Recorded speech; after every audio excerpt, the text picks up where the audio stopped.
Good evening, Namaste. A very warm welcome to all participants joining us for session 4 of TTDD 2025 titled Security in Hyper-Connected World, especially for 16. I am Chandrakanta Rathore, coordinator for this session.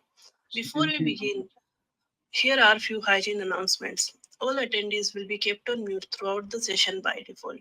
Kindly post your questions in the Q&A tab of the conference tool. This will be taken up during the Q&A sections.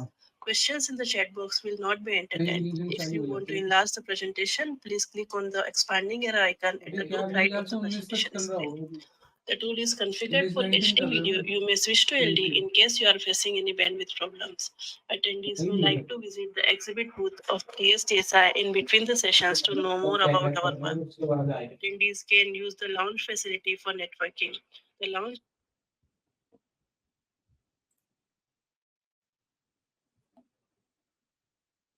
will remain open till the end of the conference. The conference sessions are being recorded and will be posted to the TTTD website in the next few days. Now, I would like to introduce our session convener, Mr. Vijay Madan. Mr. Madan is currently associated with TSTSI as advisor and mentor with a special focus on standardization in services and solutions relating to evolving technologies and applications, vertical sector use cases, security and crypto, IoT driven services, cloud computing, PPDR, future ICT enabling systems. Also with JWG's focus connected with FunM2M, 3GPP, and ITT. Now I have the pleasure of introducing the co-chairs of this session. Mr. G. Narendranath. Mr. Nath is currently National Cyber Security Coordinator and responsible for ensuring cyber security across government, public, and private sectors. He is also driving the initiative on the trusted telecom supply chain. He is the coordinating chair of for India for the Quad Critical and Emerging Technologies Working Group focused on diversifying 5G supply chains, ORAN, and obtaining leadership position in emerging technologies of biotechnology, AI, and quantum technologies. Welcome, Mr. Nath. Thank you. Dr. T.R. Reshmi. Dr. Reshmi is currently working as a scientist under Cryptology and Computing Research Group in SETS Chennai. Her active projects are in the area of blockchain, IoT security, 5G security, malware analysis, and the application of AI/ML in cybersecurity. She contributes as a subject matter expert and content developer for technical reports for the TSTSI, particularly in the domain of IoT. Welcome, Mr. Rashmi. Thank you. With that, I now invite Mr. G. Narendranath to take the session forward and introduce keynote speakers and handle the keynote segment. Sir, over to you now. Thank you, ma'am, Rato ma'am. Yeah, welcome to all the speakers, panelists, and the participants, yeah, and the audience.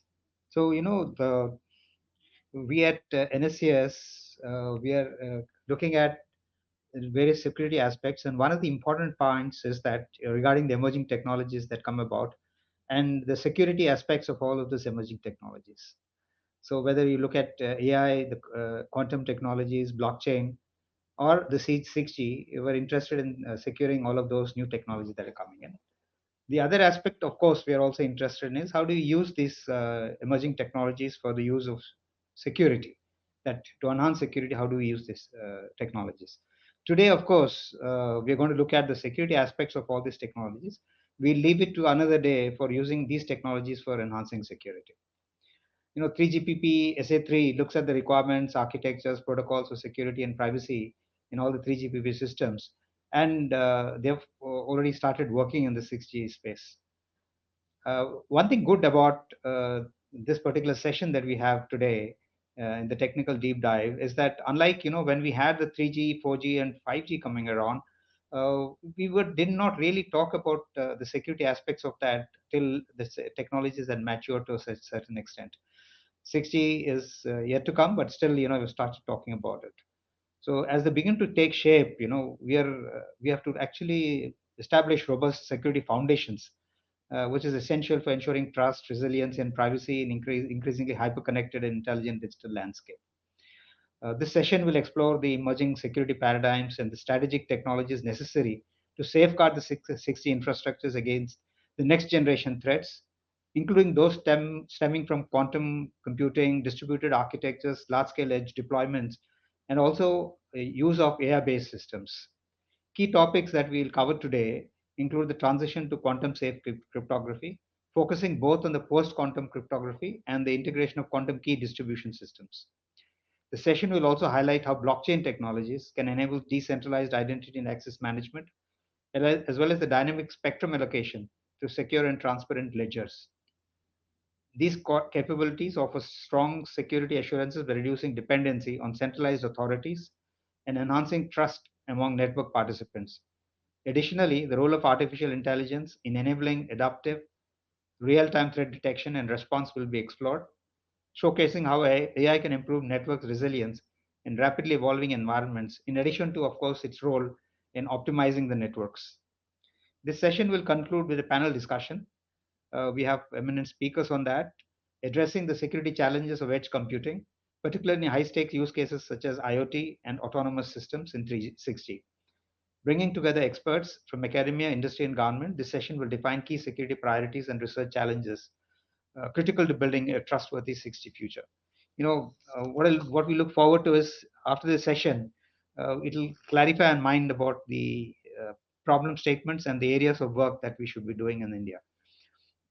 So if you look at the schedule for today, we have, 4 keynote speakers on the topics of designing 6G for security and trust in a hyper-connected world, and then the blockchain for decentralized identity and access control for 6G, AI for ensuring resilience in 6G networks, and securing the future, lessons for 5G, lessons from 5G and the blueprint for 6G security. After the keynotes, we will be having a comprehensive end-to-end security session for the panel for 6G networks, use cases, and applications. I will now, will be inviting the first speaker for the first keynote, which is on designing 6G for security and trust in a hyper-connected world, a telecom blueprint with PQC, trust infrastructure, and data privacy. Dr. Vipin Rathi will be, addressing us with this topic. He's an assistant professor at the University of Delhi, specializing in 5G, 6G, cryptography, blockchain, and distributed computing. He serves as the chairperson of the Hyperledger Telecom Special Interest Group under the Linux Foundation and is a board member at the Open Infra Foundation Asia. His research interests encompass 5G or 6G networks, ORAN, multi-domain orchestration, post-quantum encryption, and blockchain-defined networking. So I invite Mr. Vipin Rathi, Assistant Professor, Delhi University. Thank you, Narendraji. Yeah, I'll just tell that each of the keynotes have 10 minutes each. We'll try to stick to the time so that all the speakers have an opportunity to devote equal time. Thank you. Thank you so much, and good afternoon, everyone, and thank you for joining us today. And I'd like to begin in expressing my sincere thanks to TS Desai. And let me share my screen as well. Just give me a second.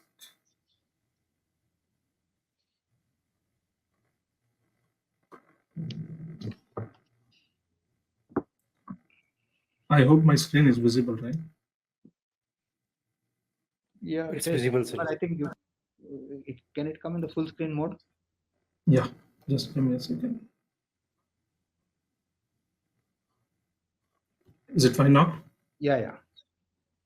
Yeah, so today I will walk you through a blueprint for designing the 6G for security and trust with post-quantum cryptography, blockchain, and data privacy. So before I start, I want to start with the 5G core. What lessons we learned from this 5G core service-based architecture, because this SBA is introduced in the 5G itself, and mostly it is between 3GPP release 15 and 17. It's cloud-native API-driven architecture. This makes this SPA and SPI interfaces very unique compared to 5G, compared to 4G. Also, these different secured interfaces for TLS, whether it's for OAuth or whether it's for public infrastructure. But all these classical cryptography used in this 5G core, whether it's RSA or ECC, is vulnerable to quantum attacks, and mostly it's centralized and based trust anchors. So what we did is we migrated this core to the post quantum core so that we can take lessons for 6G, and we migrated all the TLS tunnels to the post quantum MTLS, and we introduced also MLCAM and IPsec for the data plane to the post quantum IPsec.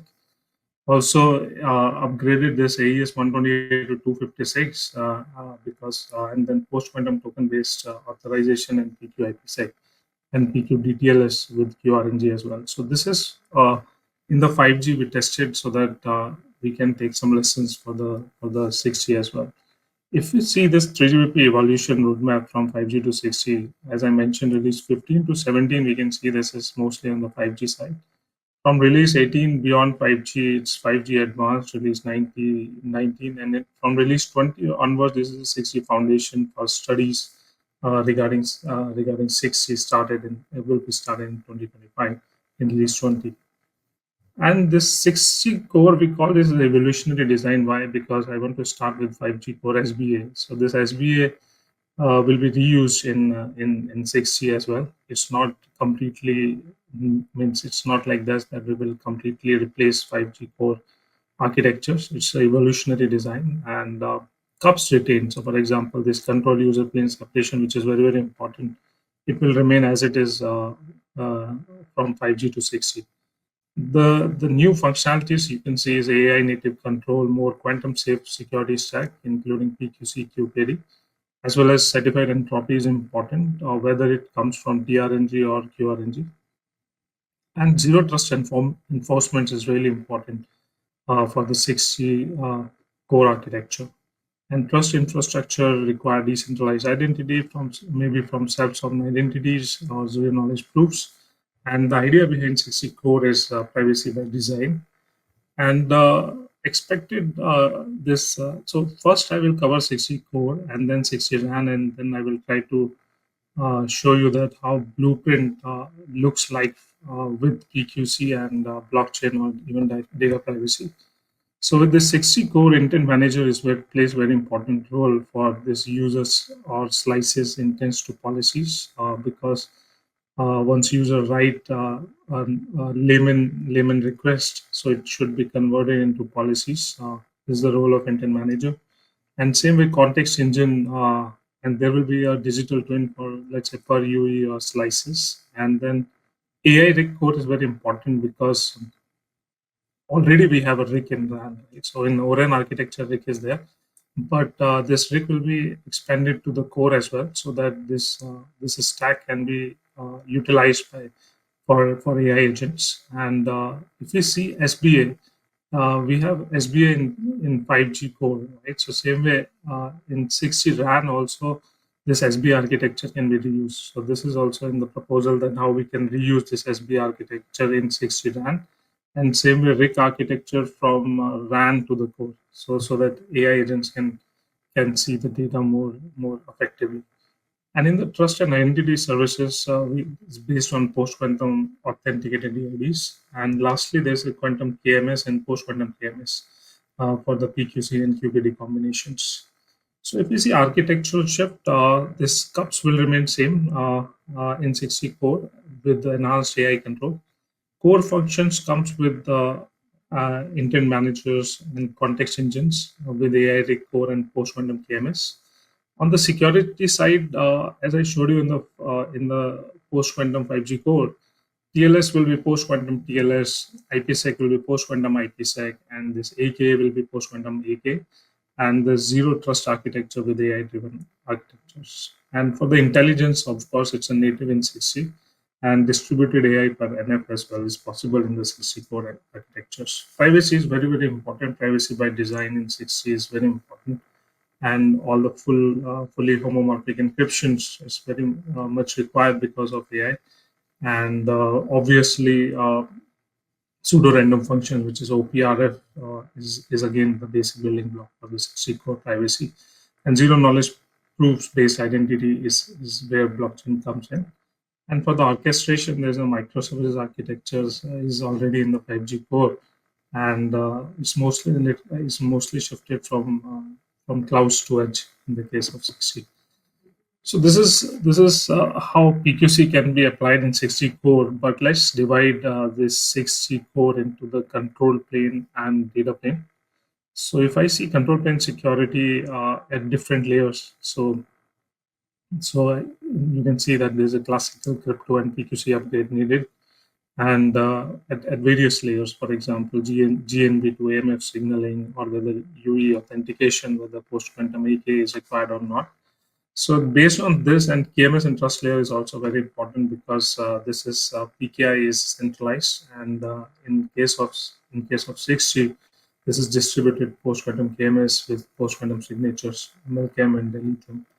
And not only this, the certificates is now from for the NF registration, because NRF is there, and different AMF, SMF talks to these NRFs, and the certificates is X.509. And in the PQC upgrade, this will be a post-quantum X.509 certificates. And TLS, of course, it's a post-quantum TLS, PQC-based TLS. And once you see data plane security, it's mostly crypto offloads is very important. So for this, smart NICs or DPUs or IPUs will be used for the PQC upgrades, because this will add a little bit latency, and that can be covered with the crypto offloads as well. Also, UE traffic isolation and per slice, if we can put a post-quantum layer over it, so there's very enhance this slice level security as well over the top. And this IPsec with the post-quantum key exchange for every slice is very, very important. And because data is at edge in 6G, so this kernel XFRM policies with eBPF is really, really important, again, to bypass the kernel and increase the overall throughput and decrease the latency as well. So this 6G core network looks like something similar, because there's a control plane and user plane. In between, intelligence layer is introduced for federated learning or digital twin core. And on the control plane side, you can see intent manager, which is now MLDSA authentication and post-quantum policy engines. And on the context engine, because of privacy, zero trust is maintained here. And AI-RIG core is for the machine learning models. QML is the main integrator here, and fully homomorphic encryption is very useful for such models. And trust and identity services, post-quantum PKI is a must for this. As you can see on the right, there's in this PQC standards and security features include QKD, zero trust architectures. We require crypto agility and hardware secure modules, HSM, post-quantum VPN, so that we can secure the overall networks in the 6G core environments. Now let's see why we need blockchain in the 6G, especially let's say in the control plane. So in this case, this is a decentralized network functions identity and this DID is based on this network function onboarding, and this whole slice lifecycle logs as well. And the cross-domain federation is very much required for UE and NF trust across MNOs is required, and PQC PKI transparency again is required which is based on the blockchain. Also, I mentioned different standard bodies which is required for all these integrations as well. So if I see blockchain and our 6G core networks look like this, because we need decentralization of these 5G core, which can be achieved through DIDs and cross-domain trust and quantum resistant security in the blockchain itself. And we also need quantum safe consensus, MLDSA signatures. As you can see on the AMF, it's authentication, and UPF is post-quantum tunnels. So trust verification and everything is through policy agents. As I already mentioned, this is intent based management, and policy agents is responsible for all these zero trust policies. Privacy preserving again is important, and mainly it happens through FHE, fully homomorphic encryption, so OPRFs and ZKPs, DPN, PSI, with different use cases. So if I show you the use cases for intent managers, this become blind intents with zero knowledge. And same way for digital twin core, it become blind twin synchronization based on zero knowledge sync. And at different layers, we required all these post quantum layers for key exchange, for post quantum tokens, and zero knowledge and fully homomorphic encryptions algorithms is very important for privacy preserving in crypto schemes. So if I summarize everything into one, so we need trust infrastructure layer for DIDs, blockchain, zero trust architecture, or through QKD plus MLChem. And this PQC security layer is important for FIPS standards and even some backups with HQC and even hybrid protocols, IKV2, Postquantum, or even PPK or different IETF RFCs is required for this. And we also require crypto agility.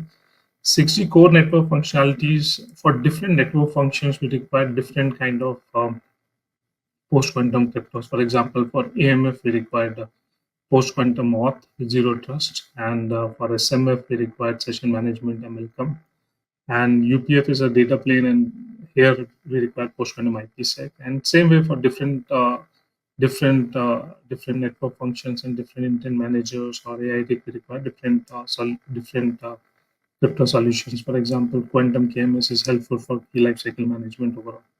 And data privacy and protection layer is for zero knowledge and homomorphic encryptions and other for example, DI and federated learning as well. And then hyper-connected ecosystem can be AR/VR devices or IoT or mobile or space, drones, different use cases at the lower layer.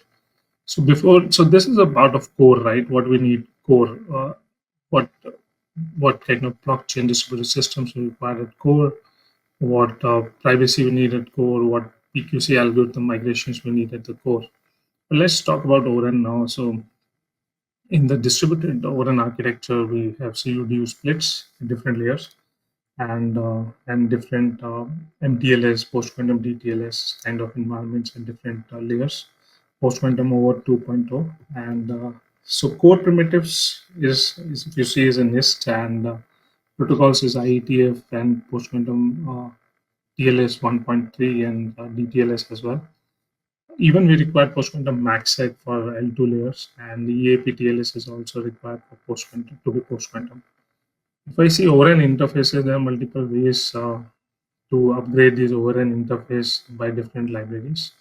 And of course, collaborations is required, DCTS, JSI, so that these standards can be pushed into the first testbed is required for the 5G, so post-quantum 5G core, post-quantum ORAN, and then it can be used for 6G quantum ecosystem or distributed or data privacy environments. This is MTLS, how currently we do it, post-quantum MTLS in ORAN, and what all interfaces changes required.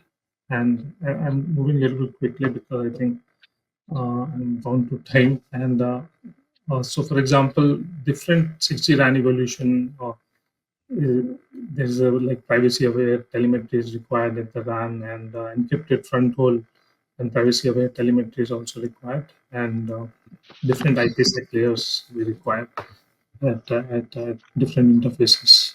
So if I say 6G RAN security and trust architecture, so first is physical layer security, and then 6G RAN for CU, DU, and RU. And in CU itself, we require DSA authentication. For DU, we require key exchange with MLChem. Even we also require post-quantum hardware root of trust and PQC signal processing. Different layers, we need this PQC layer. And for Open RAN, we need vendor diversity. And by trust and privacy mechanisms, we have zero trust for device verifications and continuous authentications, and privacy preserving can be done by data minimization. And federated learning, again, is very important through FHE. And quantum security infrastructure, we have QKD, quantum random, and PQC algorithms through which we can add this quantum security layers. 5G RAN security protocols is for the 5G authentication, key management, integrity, availability kind of things. And for trust and security for the blockchain integration is required. whether it's trust consensus or decentralized PKI is a must to manage these certificate C authorities, and device identity chain is also required. So this looks like how 6G RAN security and trust architectures is important, because everything in 6G is controlled by AI. So from RAN to core, if I see on the core side, there's a policy agents, and we require MLDS authentications, and for UPF, which is a data plane, and SMF, AMF comes in the control plane, and we require the MLCAM and PQ auth, and in the UPF, it's post-quantum IPsec. So if I see end-to-end 6G trust stack summary from UE to RAN, what we need, and RAN to core, or between network functions, even control plane, data plane, what post-quantum PQC involvements is required, what privacy requirements, privacy preserving requirements, and how we can integrate blockchain so that distributed architectures can be involved, even DIDs or some other use cases for this infrastructure. So with this, I want to, this is a blueprint that how we can include RAN core in 6G with PQC and trust infrastructure and data privacy by using blockchain and different data privacy environments, whether it's homomorphic encryptions or hardware root of trust or by zero knowledge proofs. So yeah, with this, thank you so much for inviting. If you have any questions, please let me know. Thank you, Professor Rathi. Do we take questions now? Are there any questions? We have a couple of minutes before the end of the session. If no, then are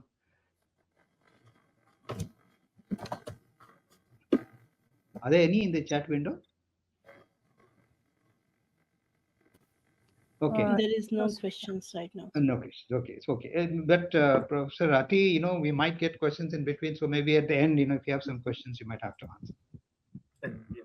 Okay. So, we had a very, for me at least, it was a very comprehensive and some sort of bird's overview of, RAN core and all the different technologies that you're getting into the 6G, including blockchain, quantum technologies, cryptography involved. So thank you very much for a very comprehensive and enlightening session that we had on the 6G for security and trust. Now, yeah. And then, you had mentioned about using a blockchain for ID, immutable logs, and, smart contract policies and all of that. The next session which we have is from Professor Prabhu Rajgopal. He's the head School of Innovation and Entrepreneurship at IIT Madras, and he's also the founder of Phenom Technologies Private Limited. He's got he's a PhD and a postdoctoral from the Imperial College of London, UK, and basic degrees from IIT Madras. He's also an expert in automation and data engineering. At IIT Madras, he heads the School of, as I already said, the School of Innovation and Entrepreneurship, and is a recipient of the Institute R&D Award for the years 2019 and 2025. He is a member of the board of TechIn, the startup incubator of IIT Palakkad, as well as the Global Sanitation Center of Excellence. So he's going to talk about blockchain for decentralized identity and access control in 6G. The identity part, which was briefly covered by Professor Rathi, we'll hear from Professor Prabhu Rajgopal in much more depth. So I invite Professor Prabhu Rajgopal now. Thank you so much, sir. So I'm just looking for the permission to present. I'm just presenting my window now. Are you all able to see my screen? Yes, please. Yes. So thank you for the kind introduction, sir. So a couple of other points that are relevant to this forum here. I am the founder of the blockchain lab at IIT Madras, and I'm also the founding member of our research group on cybersecurity, trust, and reliability. And I am one of the 2 faculty members on the council of Hedera, which is the global post blockchain forum, or protocol rather, actually. And I am very interested in both fundamental research, which consists in automation, as well as studying data, And also, I'm very passionate about technology translation, having founded several startups. Here, the startup I am championing today is Plenome, which emerges from my research into blockchain for engineering and health applications as such. So for these efforts, I've also been recognized with the Shanti Swarup Bhatnagar Prize last year, which happens to be the highest recognition for mid-career scientists in the inaugural category of technology and innovation. Now, with those words, I know that we have only about 9 to 10 minutes. So I'm going to talk No, about. you have a total of 20 minutes. Okay. So, yes, sir. So, I'm going to talk about a very exciting theme, which is how do we leverage distributed ledger technologies, or popularly known as blockchain, in improving the trust as well as transparency in 6G networks. So some of what I'm going to talk about the 6G area, I humbly request those who are experts in communication technologies to pardon me if I'm saying something that is too outlandish, but I have spoken to a number of experts over the years, and I know that 6G, just like 5G, is actually a set of core tools and technologies that is still not completely well defined. But we will talk about some aspects that are widely known. Indeed, these are also what the previous speaker had mentioned about. So firstly, to start off, Plenome is a IIT Madras incubated startup created about a couple of years ago. Today, I serve as the acting CEO of this company, where we develop blockchain solutions for healthcare as well as e-governance domains. So e-governance can range from anything such as government services reaching the last mile, including things like the My Bharat Youth Portal, or access to voter registration, or even remote elections. So these are all very challenging and complex areas which we are trying to tackle with the trust and immutability assured by blockchain. So this is the structure of this talk. Firstly, I'll cover a little bit about 6G, and here we have an overlap with the previous presentation, and then we'll look at what does the threat landscape look like as we transition from 5G, 4G to 5G, and 5G to 6G. How blockchain and AI can help us tackle those challenges. We look at some implementation and case studies, and finally, an outlook on the possibilities and some action points. So, as we are all excited, we are at the threshold of a completely new paradigm for communications, which is the 6th generation technologies. So so this is just going to is not just a faster internet. It is going to be much more impactful. So at the core, what we are seeing is that this is terahertz based communication. So we are talking about terabytes per second internet speed. So to those of us who started off our careers in the 90s and 2000s, this is will look like magic, because we were used to speeds in the range of bits per second in those days. So a lot of video content is going to come. Immersive experiences are going to be the norm. Virtual reality on a live platform, these are all going to be dominating our discourse over the coming years. So when it comes to IoT has been talked a lot about in recent years, but really not taken off, because the primary challenge in the Internet of Things is how do we communicate between the edge devices and the cloud, for example. And there is the number of issues here in terms of bit rate, in terms of data transfer, in terms of security, and so on. So this is another aspect. We're talking here about million, or even tens of millions of devices connected in IoT through the fast communication enabled by the 6G networks. So in terms of automation, for example, something that I'm very passionate about, we are envisaging the real coming of age of swarm intelligence. So we've been working on swarm drones in the aerial, for me, in the underwater domains over many years. But I think with 6G, we have the real possibility that this could make impact in the real world. And then, another of the areas that is very close to my heart right now is development of a completely different type of artificial intelligence, which is federated across a number of small networks and then connected through a rapid communications protocol, which is the 6G. So federated learning, we believe, both in my research group at IIT Madras as well as at Plenome, is going to be the future of AI. So today, when we talk about AI, we look at these large data centers, huge investments into, GPU devices and so on. And then this has become the new kind of inequality and disparity where the haves are people with access to huge amount of funding who are able to create these data centers and therefore able to train their large models, and the have-nots who are actually 90% of the rest of the world who are not able to access these kinds of huge models. Today, of course, many of the AI models appear to be very cheap, but eventually they're going to be barriers to these general purpose foundation models, which are trained on these large scale centralized data sets. So here comes data federation, which is a completely different model of AI, where we say that there can be large number of distributed clusters of compute devices, which could be actually low powered, low compute, but then the real learning happens at scale. Think of millions of devices located, for example, all over India, each of them with consuming only low power, perhaps even powered by solar power and so on, but contributing to learning on a global scale. This is just very unrealistic today with the kinds of speeds we are talking about, but with 6G this becomes a reality.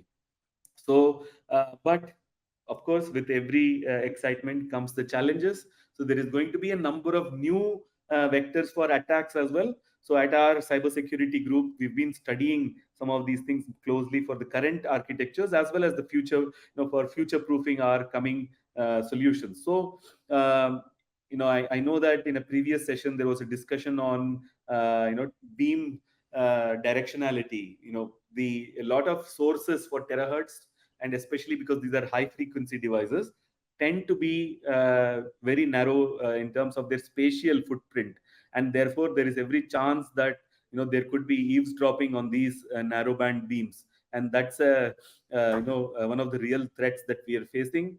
In terms of federated AI, which is close to our work, as I've been saying, the challenge is poisoning of devices with bad data. So in all of AI, of course, we go gaga over inference and so on, but the fundamental challenge is really what is the authenticity of the data that an AI is learning from.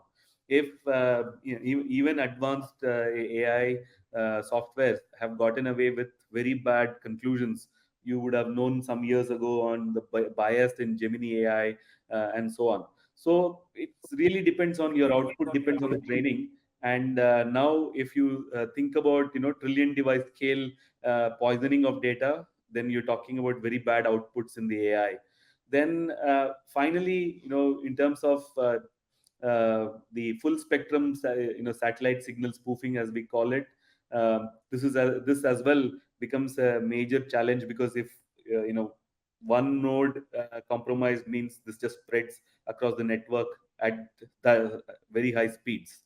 So now here we have to appreciate the major differences, right? So in terms of latency, today at 5G we are talking about 1 millisecond, but whereas with 6G with terahertz we're talking about several orders lower in terms of latency. So the device density is, on the other hand, increasing hugely. Today we are talking about 1 million in a square kilometer. We're talking about 2 orders more with 6G. And the AI integration today remains patchy and optional. But if such a network has to operate with protection against threats, AI has to be native to this network. So the key aspects to appreciate as far as the security threats are concerned, as I have highlighted, you can have eavesdropping, you can have poisoning, you can have signal spoofing. All of these can just spread very rapidly because of the low latency as such. And any botnets used here will just scale at this speed, and entire networks can be compromised and poisoned because of these differences. And we are now talking about also huge amounts of device density. So this can be catastrophic in its cascading effect.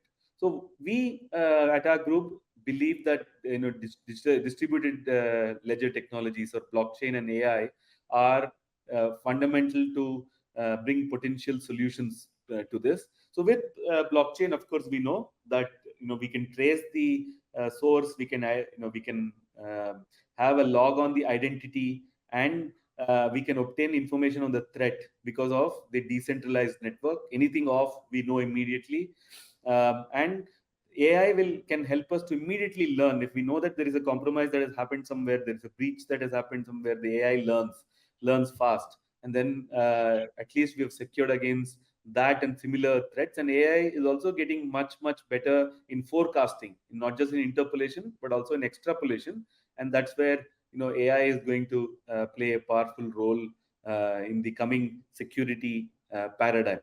So now coming deep diving a little bit onto the blockchain. So blockchain helps us improve the basically understanding the identity and tracing of threat sources across large networks. So the identity, as again the previous speaker referred, is through architectures such as the zero trust authentication. The traceability is because you now have a permanent record, and the intelligence can be obtained on threats through integration of AI.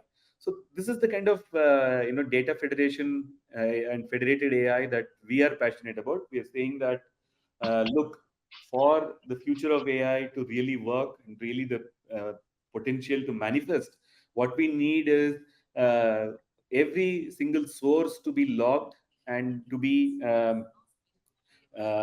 traced through a core blockchain backbone. So between the data layer and the storage layer, input layer and the storage layer, you have a blockchain layer. So which is what is will help us to do this. And then because now IoT can be implemented at wider scale, so we can have edge intelligence, and therefore AI can be made native to this network.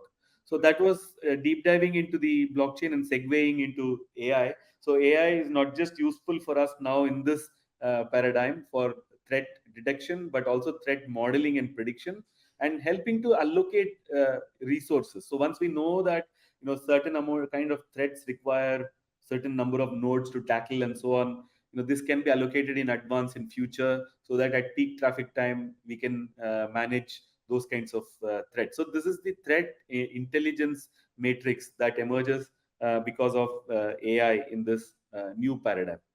So now you can ask, and many of us will ask this question. So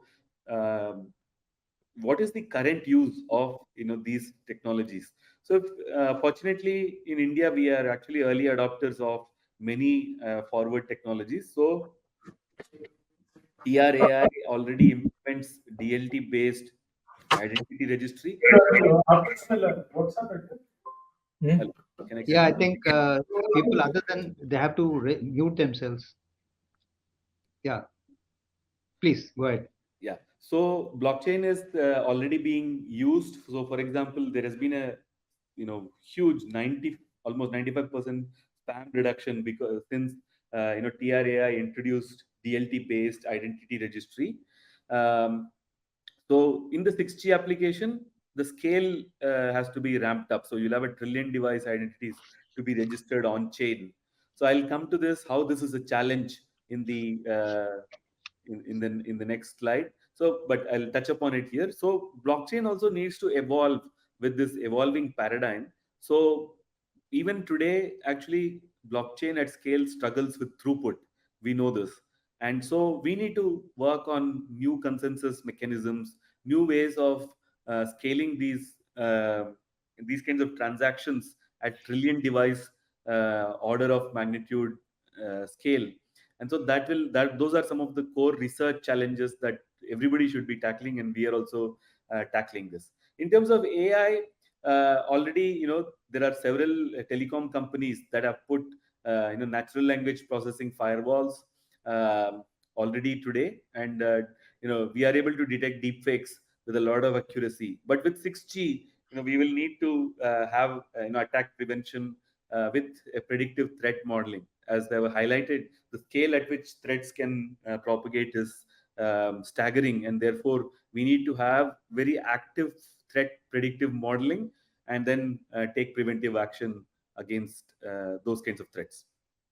So, however, we are very excited about the possibility of 6G, and particularly for transforming several industries. So, precision agriculture is one area which has lagged a lot. So, ever since drones have come into the picture, ever since automated vehicles have come into picture, people have been talking about reducing manual interventions and an entirely mechanized farming. But today this has not been possible at scale because these devices, they have latency time connecting to the cloud, and then everything from intelligence to path planning to threat monitoring is a challenge in a real time. So therefore, precision agriculture has never taken over. But with AI and 6G coming in, drones can optimize much better, perform much better. With edge intelligence, we can have much more on-field intelligence in machines. So that is in terms of agriculture. In terms of even manufacturing, in terms of automotive and so on, there is going to be a huge revolution with coming 6G. So now coming back to our pet topic, which is federated learning. As I've been saying that federation, I think, is the way forward for AI. Today, the truth in an AI is still disputable. We are not really sure of when we ask a question, how authentic the engine is when it is spitting out an answer. So federation will allow us, first of all, using DLT will help us remove personal identifier information, and then federation will help us benchmark these results with actual experiences, and then perhaps then we have a more truthful AI with better possibility of application in critical domains such as healthcare, defense, and so on. So now, with huge volumetric data possible to be streamed across the globe, we see a huge revolution coming in augmented and virtual realities. So things like remote surgeries, AI training, and so on are real possibilities with 6G, and this is what really excites us. So now at Plenome, we are already working on making federated learning in a reality. We are working towards. You have, sorry, Professor, Yeah. you have around 2 minutes left. Yeah, so this is my last slide. So Oh. we are already working on decentralized learning, and we are developing protocols for federated learning. And 6G is going to play a major role in making federated learning commercially viable. So finally, with a word, it's not all rosy. But the problems to be solved are, scalability, differential privacy, the issue of DOS attacks on terahertz directional beams, and explainable AI audits essentially. So with those few words, I'll stop here. I'm happy to take a few questions. Yeah. Do we have any questions for the speaker at this point of time?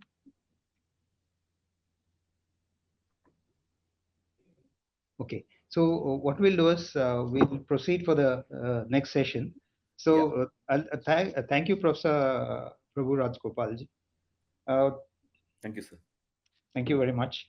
So, actually covered both blockchain and AI to a large extent, on various aspects, including the facilities that they're providing in terms for AI, for the 6G going forward, and also the security aspects. You also covered the threat landscape, that's coming about, and the way we could actually handle it. And you also looked at what are the challenges that we have in addressing those issues.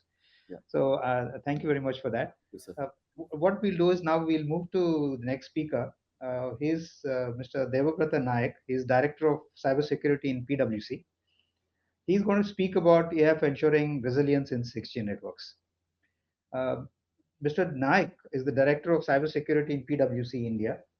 He has excellence in cybersecurity management, which includes vulnerability management, threat hunting, security monitoring, incident response, security awareness training, risk assessment, security product evaluation, and insider threat investigation and artificial intelligence cyber ecosystem.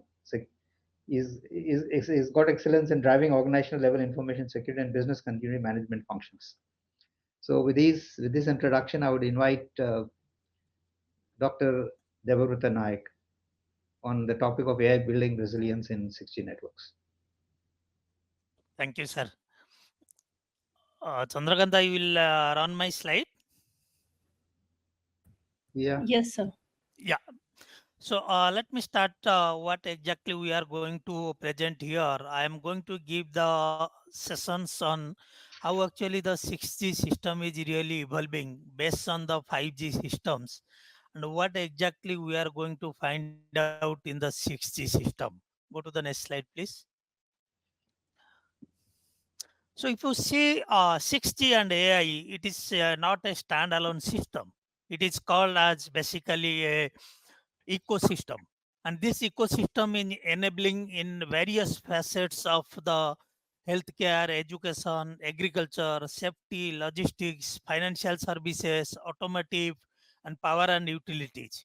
Everywhere you will touch, you will find out 6G will play a very important role providing the connectivity, but not the connectivity, the effective way of giving the connectivity. And artificial intelligence will solve the real problem which is associated with this kind of ecosystem. The combination of these two technology will make a hyper connected world where actually we'll find out this thing will move very fast, and based on the low latency and the high speed, there are a lot of features which are not possible in terms of 4G and 5G that will be possible in terms of 6G systems. The basic fundamental things that here I just want to make it out that 5G system is not inherently inbuilt by the AI systems. So therefore, there are many things which not been into the risk factor involved in the 5G systems. But there have been huge hue and cry by many countries saying that 5G systems will create a this, that. But actually, if you analyze the 5G systems, most of the systems currently running is non-standalone mode, and that comprises of your core is a 4G systems. Your access is the bare minimum credential which keeps the access, which is again a 5G system. That does not gives any kind of problems where actually we have been hyped. But when you comes to 6G system, it will be completely different than what exactly we have perceived in terms of 5G system. So in 6G systems, basically, you will find out the core is completely virtualized. All the network function virtualization will run in a service-based architecture, and they will communicate each other with the API calls. And these API calls will take a decision in a very fraction of millisecond of times.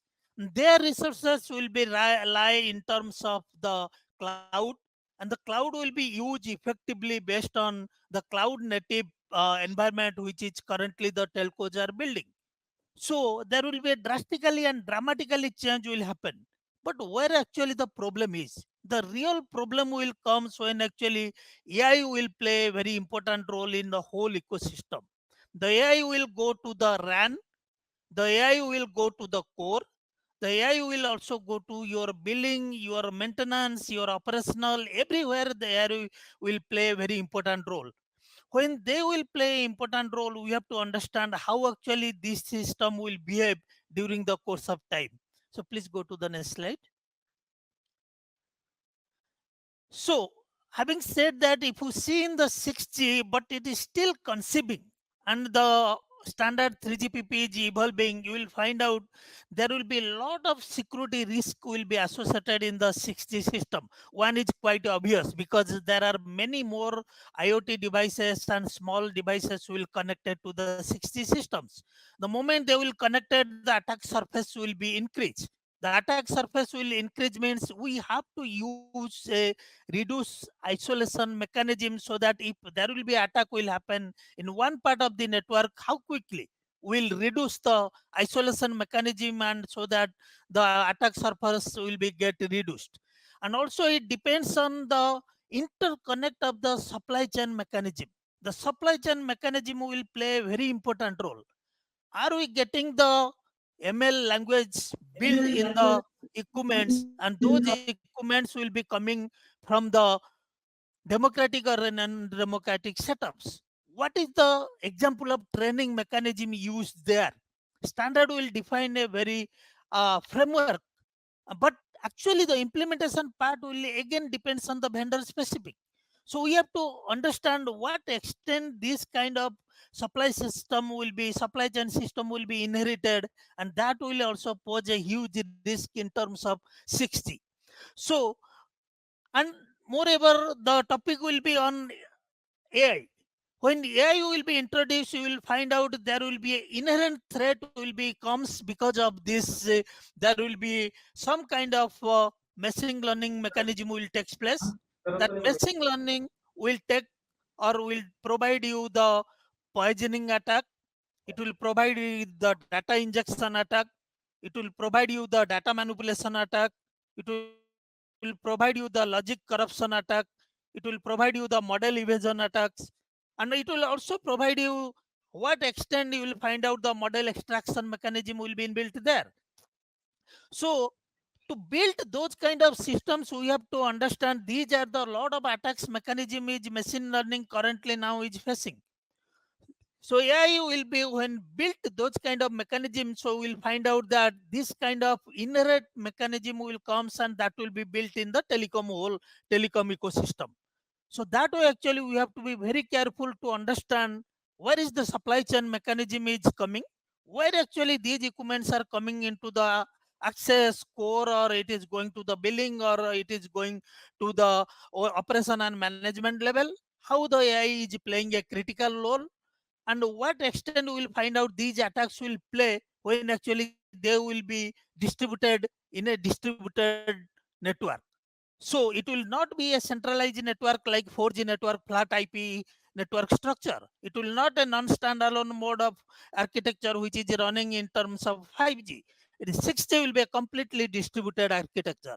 So the security risk will be manifold in terms of 6G network when it will comes to the place.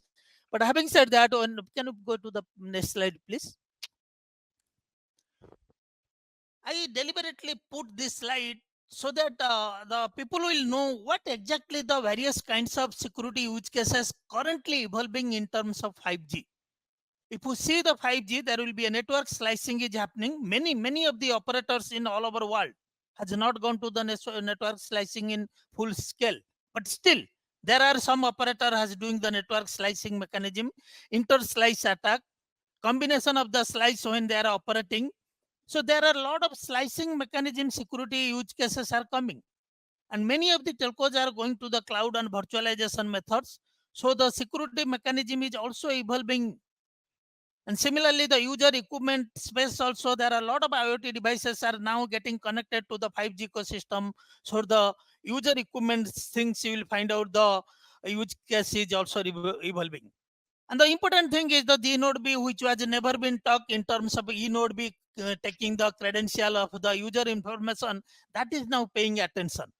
So the G-Node B is also keeping some kind of information which is very critical in terms of operating in the 5G network.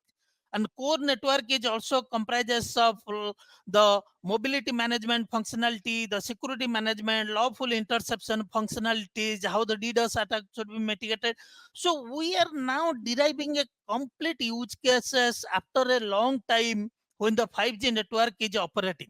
So that is the sense of feelings that I want to give, that currently, though I have given a 6 use cases, we have developed 50 to 60 use cases when actually we are operating for different telecom operators here.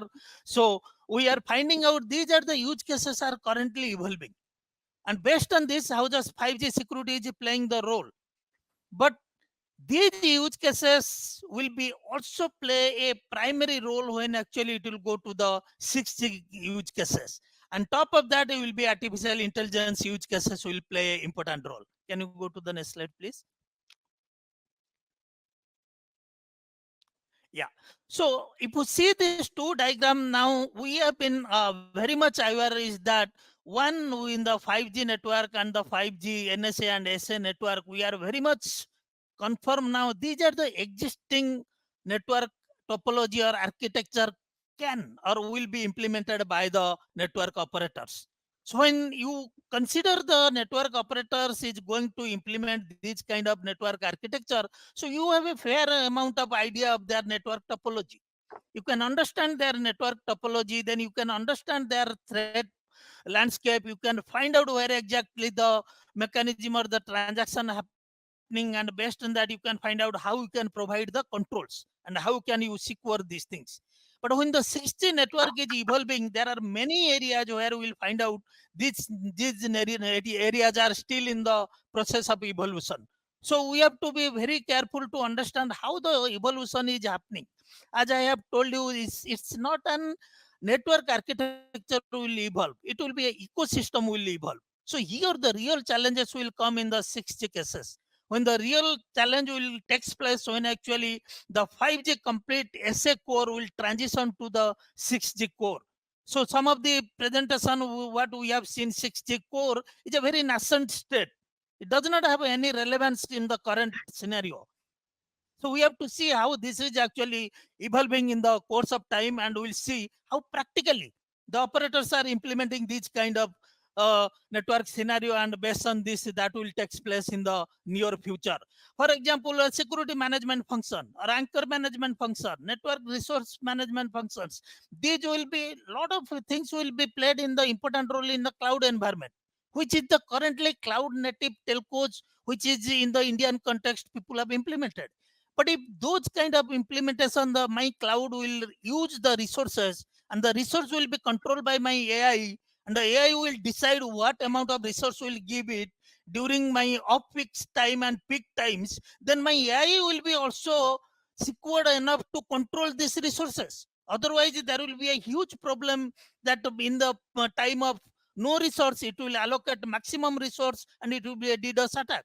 When there will be a maximum resources required, let's say in terms of New Year or in terms of Diwali, we need a lot of messages exchange in the telecom network. We need a lot of resources that time. But it will what will happen if I will crunch those resources controlling my cloud environment? Then it will create a huge amount of problem for the telecom operator to operate. So this is the inherent threat which AI is currently bringing. And mind it, this is again and again I'm telling, this AI will bring this kind of inherent threat mechanism because it has been developed in the global supply chain. We need to understand where exactly the global supply chain is integrated, how this kind of supply chains are coming, and how actually they have been integrated. What are the algorithms are coming? Currently, no method is available to test the algorithm. Forget about going to testing the models. We have been working on how to test the models, giving all these attacks. Of course, when I say there are 8 or 9 attacks methods are available, and the end I will give the solution how actually we can do it, because we have employed 30 to 40 people to work on this, especially for a telecom scenario. Can you go to the next slide, please? So I have deliberately choose in the telecom environment and what exactly we are practically working. We are, please go to the next slide. I will consider the environment where we are working in the cyber defense system we are building for the telco environment by using Gen AI. So this environment is again not a 5G specific or 6G specific. It will be, we are building for this 5G, but it can be translated into 6G. It can take the real-time threats and the real-time alerts. It can reduce a lot of false positives. It will not go to the kind of behavioral analysis. It will go deep into the kind of packets which has been used, and based on this it will take actions. But having said that, these actions what we are building is based on the Gen AI modules, and these Gen AI modules, what we say is a what input we are giving, they must provide the same outputs as we are assuming now in the test environment. But having said that, we have to test all these things in a production environment.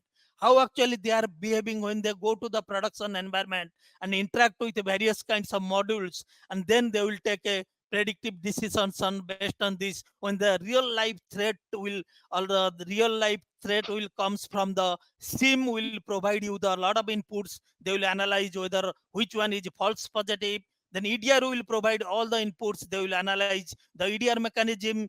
Then you will provide the XDR mechanism. So there are a lot of security tools will provide a lot of information to this kind of cyber defense mechanism. And they have to take a split time decision so to protect these telecom environments. So that's why, can you go to the next slide, please? So the cyber defense system, what we are building is basically, it depends on some of the factors which are currently we are using, which considering the isolations. We are thinking that we may not completely block all this attack which will coming to the telecom environments. What we can probably do, how quickly we can isolate some of the portions which is under attack. How can we find out the behavioral anomaly has been taking place, and where is the actually there will be a malware, some kind of activity is happening, if the activity is a periodic one, or it is happening in 15 days once, or it is happening after 1 month once. So we are analyzing based on this, how can we take a proactive actions and then isolate these functions, and then we'll find out how and what extent we will find out the auto hidden APTs which has been present, how to take a actions, those kind of APTs which has been hidden in the particular kind of networks. So there are a lot of mechanism, there are a lot of if and but, and there are a lot of algorithms behind this to develop these things, to understand the APT structure. We have a global feeding system where we collect a lot of data, a lot of APTs. We also collect APTs from the published in the dark web. So we understand how actually these APT systems are operating, and then we'll see whether these known APTs or unknown APTs are hidden in the system or not. And the most important thing is that many of the things will agree with that effective patch management system, which is in our hand, which we can do it in terms of 5G, which is currently we have to do how actually scale into 6G. When it comes to 6G, basically the attack surface will be very high, and there will be a lot of vertical industry will run on top of 6G systems. So patching into the different kind of slice mechanism when implemented in 6G systems, so we have to do a very effective and critical patching mechanism. So the cyber defense system what we are building, you will be automatically alert those kind of vertical industry, hey look, you are not in par with the other industry which is taking the patching very quickly, and so that will be a constant feed goes to them, and so that they will get alerted and they will say, okay, we have to go on patching for this. For example, you can consider a educational institute may not be required to send them to do patching for every day, but a telecom must do it. For a defense, it must take a ultra care of these things. Or it comes to a healthcare mechanism, it must do a 15-day one. So this kind of permutation combination and the global statistics method, based on this we are building this defense mechanism. And this defense mechanism will be based on the AI driven simulated attacks. So we are creating a AI based simulated attack in our lab, and based on this we are finding out how actually we can take care of those kind of things when actually there will be some kind of attack happens. As I told, we have like poisoning attack, data injection attack, or data manipulation attack, or logic corruption attack, or model evasion attacks. When actually repeatedly I'm telling these things, because logic will be built by the developer which is sitting in a different global supply chain mechanism. Are these AI developers are controlled by this the people those who are employing them, or they are building their logics? How actually we are going to see whether this logic will behave in differently, or is it the behaving in the same way? This was not the case in terms of 4G and 5G. Now these will be completely changed when actually there will be a lot of automation will happen in terms of currently it is happening in 5G. There are a lot of automation happening based on AI, but automation will be inbuilt, and it is a mandatory requirement for 6G. It is not like that what exactly we are considering in 5G scenario. But can you go to the next slide, please? Dr. Nayak, I think you'll have to conclude in a minute's Yes, time. I have One last slide. Yeah. So based on these things, I have thought I have given a lot of attack scenario and how actually these things are happening. But having said that, you must have some kind of countermeasures you have to take during the AI when actually you do this. So you have to use adversarial machine learning mechanism to take care of the security mechanism, so that you have to put the moving target defense mechanism into the place. Number one. Number two, you have to use homographic encryption mechanism so that you can take the valid encryption techniques in terms of AI. Number three, you have to do a constant valid input validation. And the fourth thing, you have to do a differential privacy mechanism to be implemented in terms of telecom network to understand this, that there will be no random noise or some trimming of the data will be provided so that the integrity will be get compromised. But having said that, integrity compromise in terms of 6G is not that same as integrity compromise in terms of 4G and 5G. Here, integrity of the model to check is a very complex and a very hard problem. We are trying to solve it. Integrity of a message by doing MD5 checksum is a very easy, but integrity preserve of a model is a very hard problem. So one thing I want to request all of the people, those who are listening, can we have already done by security by design, privacy by design. Can you do it ethics by design? There are many countries will not agree with me, but this is what we are requesting. Let us put in AI ethics by design. The moment we will provide the ethics by design, many of the things we can find out. But again, having said that, ethics by design is also again a hard problem. How we are providing a lot of researchers to solve these things. So on that note, can you go to the next slide, please? Yeah, last slide. Last slide. Let this be the last slide. Please go Yeah. conclude. Yeah. So Because you have to no, be fair, yeah. go back. Go back. No. No. Next. No, you have to before this slide.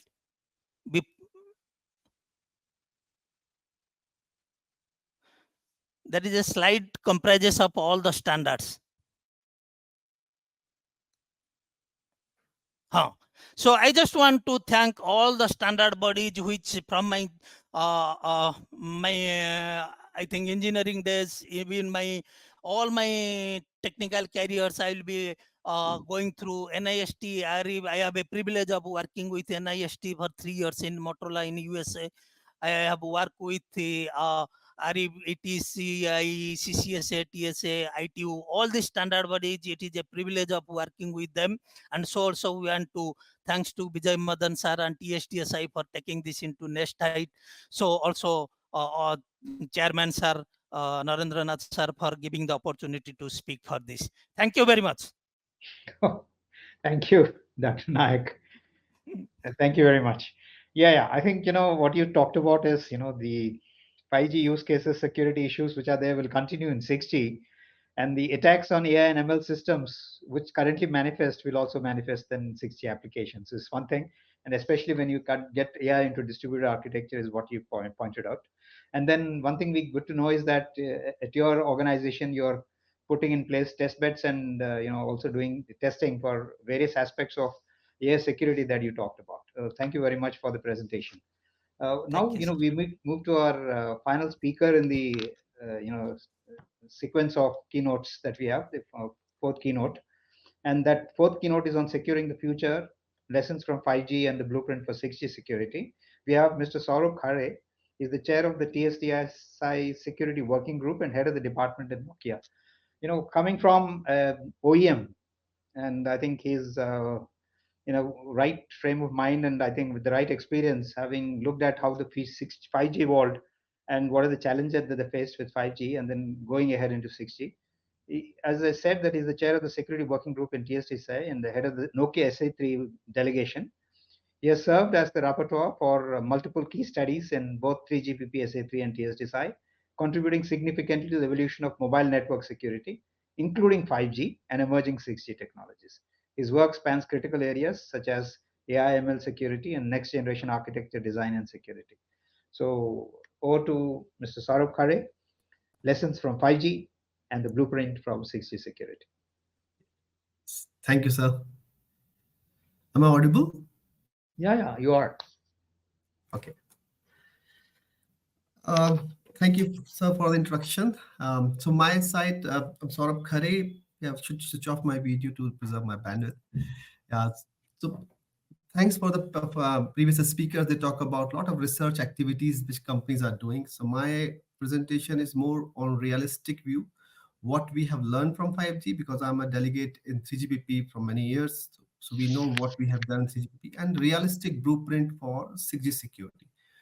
So what we believe will really go, because there are a lot of research, a lot of things are being analyzed or being researched, but practically what we believe will go into the standards that I'm going to talk about. Sandhikanta, can you go to the next slide, please?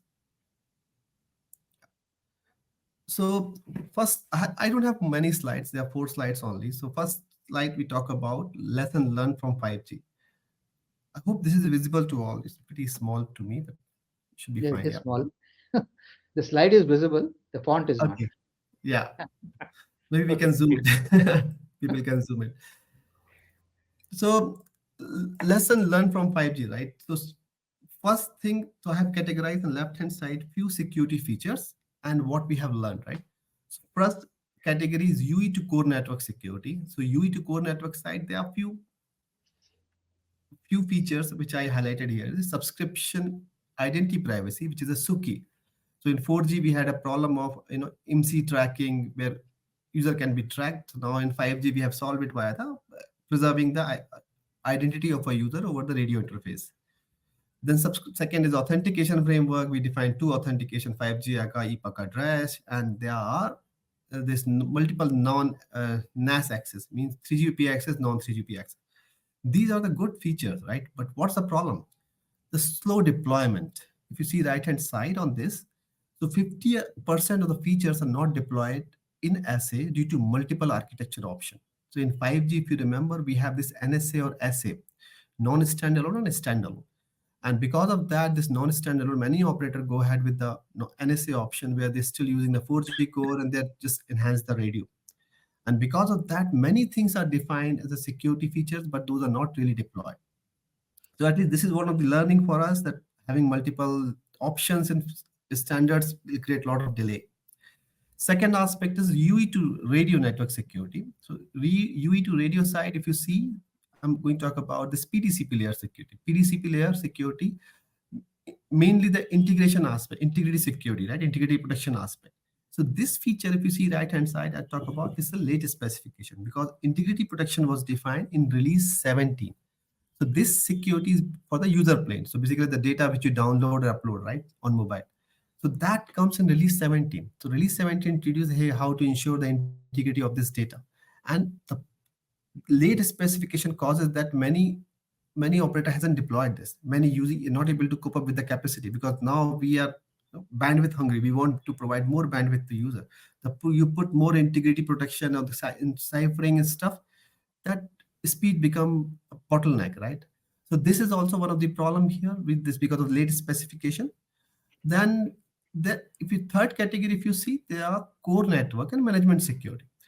So I guess previous speakers also talk about the SBA security, service-based architecture, and that is defined since release 15, 16, and this continuously evolving. So every release, they keep on enhancing adding the new feature in service-based architecture. Then we talk about roaming. Roaming is also one of the bottleneck or one of the biggest problem for 5G, I would say. Because what happened when we define 5G security for roaming and we make it very secure, and the problem happened that we miss few requirement of roaming operators. So they are interconnect support from the operator, they are interconnect who provide roaming. So basically, if India to US, if you want to get the roaming connection, either you have to do a partnership with all over the world operator, or you are roaming hubs. So these are hub operator who provide. So this hub part was totally missed in early specifications of 5G. And when even this was introduced, that create a lot of complexities. And all this thing create many complex solutions and create complex deployment, right?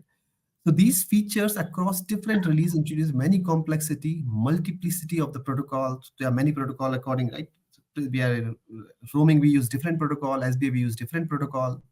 And this API exposure also, we are using different protocol. The different protocol also causing one of the problem or complexity. Fourth and last bullet, I would say, is security for additional feature. So what happened? 3GPP, the way it works, they keep on adding new feature in every release. Edge was introduced later, not in early release. Then you talk about ENA, this network automation, right? Where one box will provide some kind of prediction or of network optimization, AI as a service. That is also introduced in release 16 and mature in release 17. Then AI, this NTN integration was done in release 17, 18. Then NPN, this non-public network, and proximity services, and even WWC. WWC is wireless conversion. So a lot of these features are introduced later on. But point is, we don't have a security by design. So every feature we keep on adding the security aspect. So the latest specification of basic feature will also causes a big problem that these features are not deployed, because operator go with the 16 release, and now whatever we are introducing release 18, that is probably the big pipeline. Nobody is deploying those. So these are the learning for us from the 5G's time. There are a few more as well, which are, I would say, the problem like fault-based stations, which are not solved in 5G. But I will talk about those when we introduce the 6G security, like blueprint. So the learning, mainly the foundation for 6G security feature for UE and network need to be ready from day one. So we have to define our security feature, which is applicable for future release, right? So this is more the main learning we have. So Nikanta, can you go to the next slide, please? So if you see this, now I'm going to talk about the 6G blueprint, right? So I have 2-3 slides on this. So if you see whatever threats we talk about, right, or whatever horizon we see for the 6G network is 2030, 2040. So we are talking about next 15 years. New technology will be introduced, and they will induce new attack vector threat surface to network, mobile network, right? So we have to think broadly. So currently we categorize the left-hand side. If you see, these are threat vectors, right? Pervasive AI, definitely AI is there in all the places, right? Everything will be integrated with AI. Then billions of endpoints, everything will be connected by the connector, right? Then AI/ML threats. So we all know, previous speaker already talked about, a lot of AI/ML work is being done, and we also believe that AI/ML will be integrated in all part of the network layer. Then what about the AML related security threats? Those are also there, right? Then open interfaces and disaggregation. This is from the different new interfaces being introduced. ORAN is also coming, right? Disaggregation is also coming, where we are segregating the hardware and software. This causing a new kind of threat surface, which is being also discussed in ORAN, but probably in 6G it will be more higher. Then radio security. So radio side, we believe we have a 5G network and we have a lower layer, right? 5G, the way radio layers are defined. So if you talk about lower layer, physical layer, MAC layer, there is no security defined, because all security we have capped in the PDCP layer and above. The point is, lower layers in 5G we send very minimal data, but still there are papers who talk about different attack possible. And 6G, we believe this lower layer will introduce more additional data elements. And if you add more, it means you are increasing the surface of the attack vectors. So lower layer are also a big problem in the radio layer security. Then the heterogeneous cloud. So cloud referred to the cloud computing environment where multiple cloud providers, both public and private, are integrated and create single and unified architecture. So this is also going to be the reality, and it will create new kind of threat vectors. Then multi-stakeholder supply chain, right? It's like different telecom. It's like a UE vendor, network vendor, different vendors are involved. They're providing the supply, right? And quantum computing. Quantum is also, I think previous speaker already talked about these attacks. So quantum is also one of the biggest threat. This threat of quantum is not for only 6G. This is also for 5G. So that's why these threat has to be addressed. And coming to the quantum part, I would like to highlight that in 3GPP, they have already agreed a quantum study. And there's a big debate, either we want quantum security only for 6G or we want 5G. So it's already agreed that we will do the study for quantum security, which is mainly post-quantum cryptography. And then we will decide to enhance your 5G network, enhance your 6G network to basically study outcome. Once a study will be concluded, the normative work, I would say when enhancement, right, actual work will be done for the 5G and 6G both. That's what the most of the operator wants. But all these threat vector, right, now we have to think of how we will ensure these 30 next 10 to 15 years, right? We have how we want to make sure these networks are safe for these future stuff. So we have to think secure by design. It cannot be afterthought. So design of 6G network security architecture must cater the known and foreseen attack vector and allow the flexible migration to updated security features. So basically all futuristic aspect we have to cover, right? And efficient enable the extensions to address the yet unknown. So all the security things, whatever we defined, it has to address the unseen threat vectors in these area at least, right? Which we know that this kind of threat may come, we should be able to resolve it.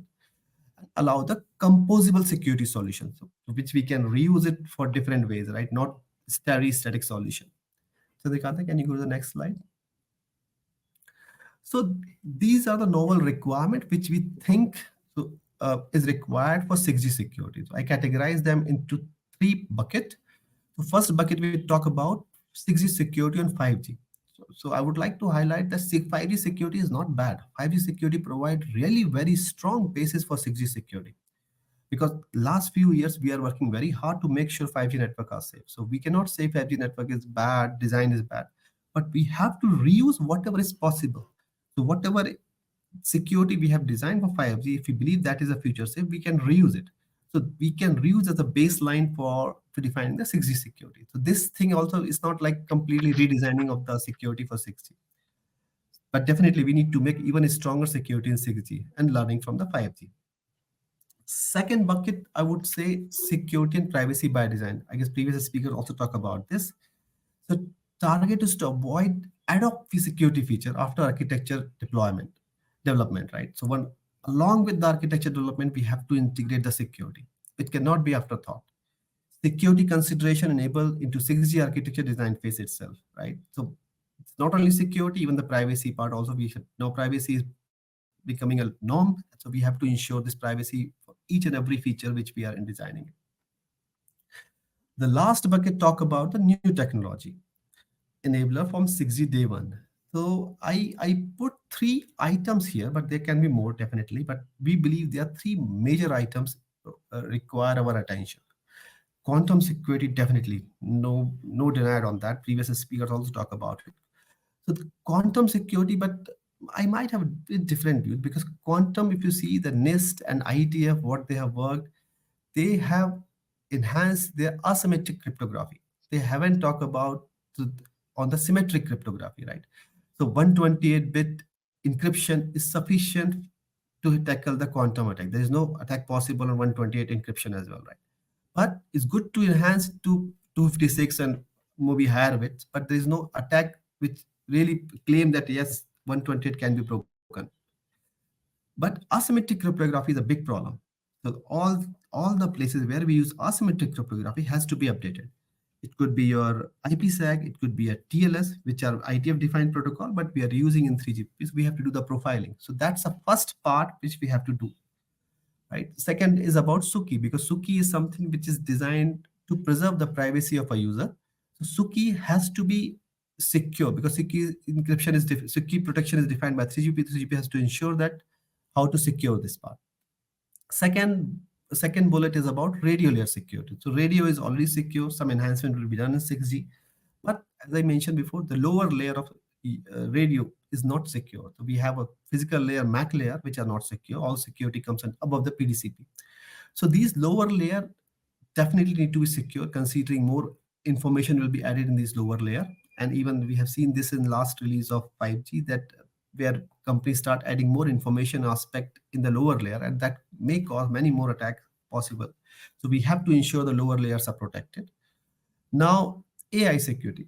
This is also one of the, because we believe AI will be there in all the places, we have to ensure AI will be integrated, AI security will be integrated in all part of the standards. Can you go to the next slide? Okay, so this is, I don't know, I have less time, but probably I'll try to summarize this. Yeah, please. If you can do it in a minute, it will be very helpful. Yes, so this is the holistic picture, right? If you see UE2 network, so we talk about AS security, NAS security, and UE authentication, which is 6G authentication. So I have categorized in different bucket. So this is, we believe this is the only bucket which will be discussed in 3GPP security. Then we have domain security, which is the AI, SBA security. Now agents, the AI agents is being discussed, and those will be integrated into the SBA security. Then the roaming enhancement.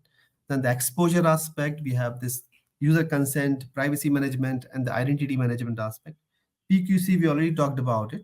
So crypto enhancement, the IETF protocol adaptation, and even the network integration, either 5G or 6G, where we deploy this. Then data management and AI, which is something will go hand in hand. If you see access to this data management and privacy become a new norm. So all this access control, data collection and protection and compliances, even the privacy aspect, right? Even for the AI, if you talk about training, data collection, model training, and model deployment, all this go hand in hand, and we have to define the combined security for these. Now, if last two buckets talk about connected world and heterogeneous networks, the sensing is coming, or the IoT is coming. The sensing is bringing a big threat for privacy. So we have, it's like putting a camera in all over the country, right? All the base stations. So definitely these things has to be studied. And last but not the least is NPN and non-3GP access. And non-3GP access is less deployment in 5, but definitely, if operator want this enhancement, this will go in this direction. We have to define the security enhancement in this area as well. So that's all we believe should be studied and to be defined in this standard for 6G. Yeah, that's all, sir. Thank you. Thank you, Mr. Kare. One of the things that Professor Rajgopal had talked about, that we have a chance to start 6G securely.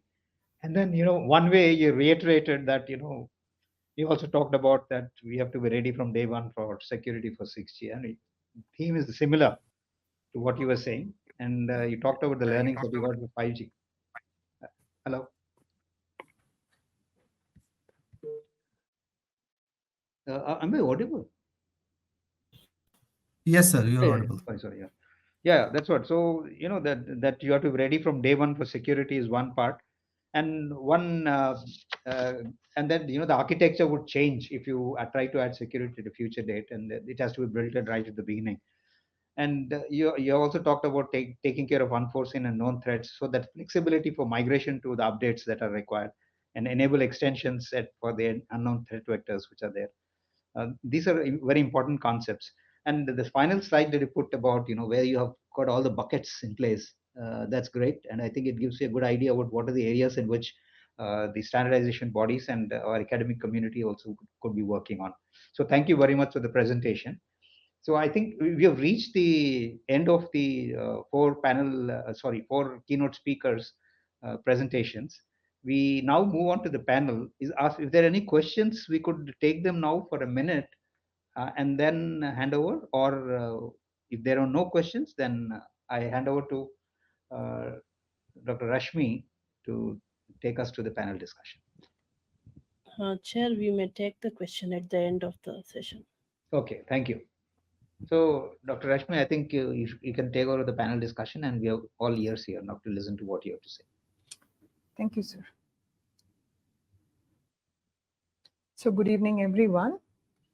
So right now, after the keynote talks, we are clear that 6G security is about achieving end-to-end resilience, embedding trust, privacy, quantum-safe solutions at each layer, starting from physical to the application.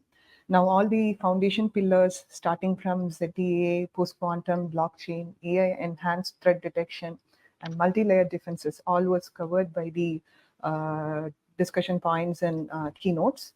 So our expert panel discussion will also guide us on few more security and privacy dimensions of 6G, exploring how to fortify and validate the future-proof architectures. And it's my pleasure to now invite our distinguished panel members. So we have with us today Mr. Chandra. Okay, we'll start with Mr. Sridhar CV introduction. So he leads the Alliance and ecosystem partnership for the quantum computing incubation team at TCS. And he has around 25 plus years experience across various domains. And he specializes in quantum computing, AI, ML, drones and robotics, and he represents TCS on BIS SC41 and the ITU NWG13 work group. And he has played a key role in quantum computing applications with partner with Microsoft and other corporate startup collaborations through TCS Co-Innovation Network. And we also have with us Mr. Chandra S. Pandey. Yeah, he's a founder and CEO of Sekion, and a leading AI-driven cybersecurity company, which has trusted 9,000 customers globally. And with 25 years of experience, he is into the domains of cybersecurity, cloud, and infrastructure. And he has led key technical and strategic roles in companies like Juniper, Lucent, Nokia, 3Com, HP, CDOT, etc. And under his vision, now Sekion is pioneering in unified OTM platform, which combines AI, ML, DTM, threat detection, and automated response to secure enterprises and critical infrastructure. We have also with us today Dr. N. Subramanian. He's the Executive Director of Society for Electronic Transactions and Security. As Executive Director, he guides the team contributing to research in cybersecurity, including cyber cryptography and computing research, hardware security research, quantum security research, and network security areas. And prior to joining SETS, he had served as an R&D head at CDAC and also in various government-supported cybersecurity R&Ds. So as we begin, I invite all the panelists to join the discussion, and to ensure to cover up all the topics smoothly and to give everyone a chance to contribute, I kindly request each members to please keep up their responses to 3 minutes at most. To start with, my first question is to Mr. Sridhar.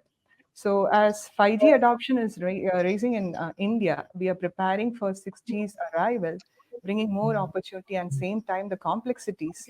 So Mr. Sridhar, how do you see the architecture of 6G could be adaptive, self-healing, and dynamically that evolve to address the newly discovered vulnerability, both in the physical layer and in the service layer?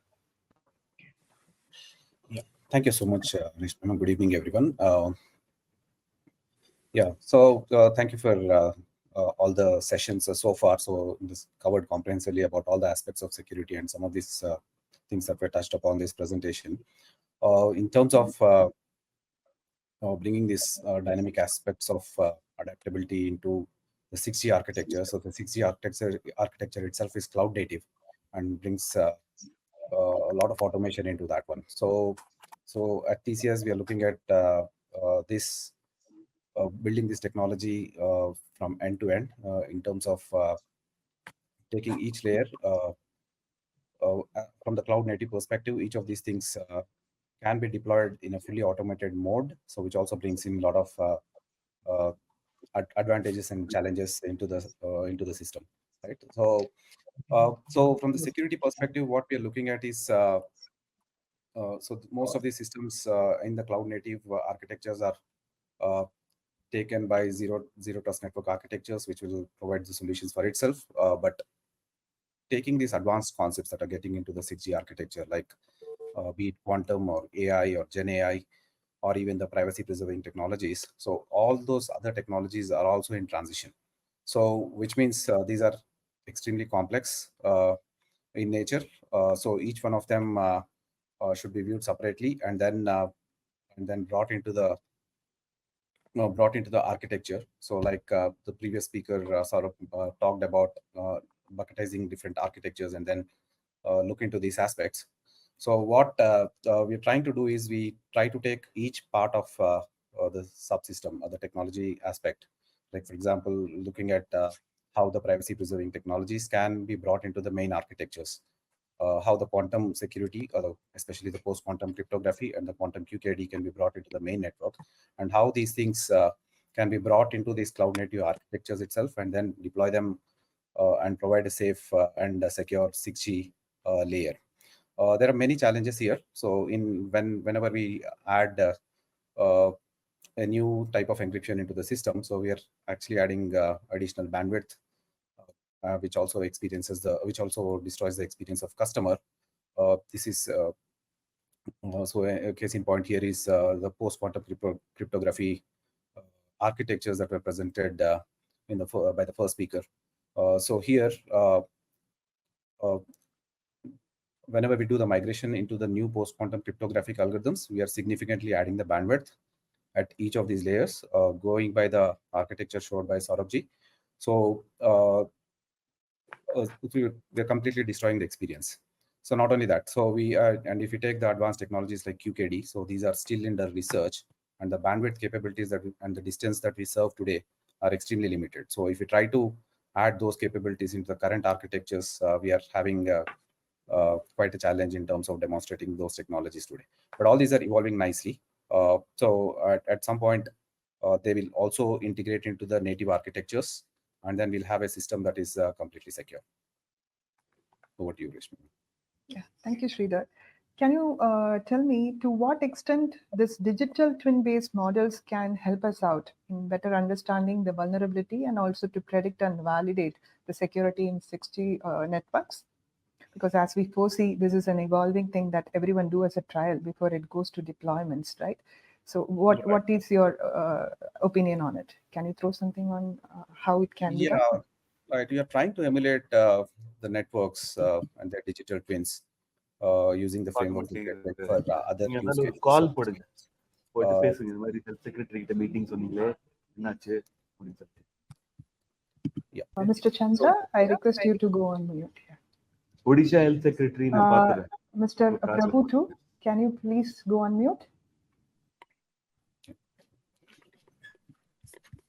Right. On the digital twins, so that digital twin gives us an opportunity to emulate these attacks before. So again, so based on the current architectures, we are gathering a lot of data that is already available, and then try to build digital twins.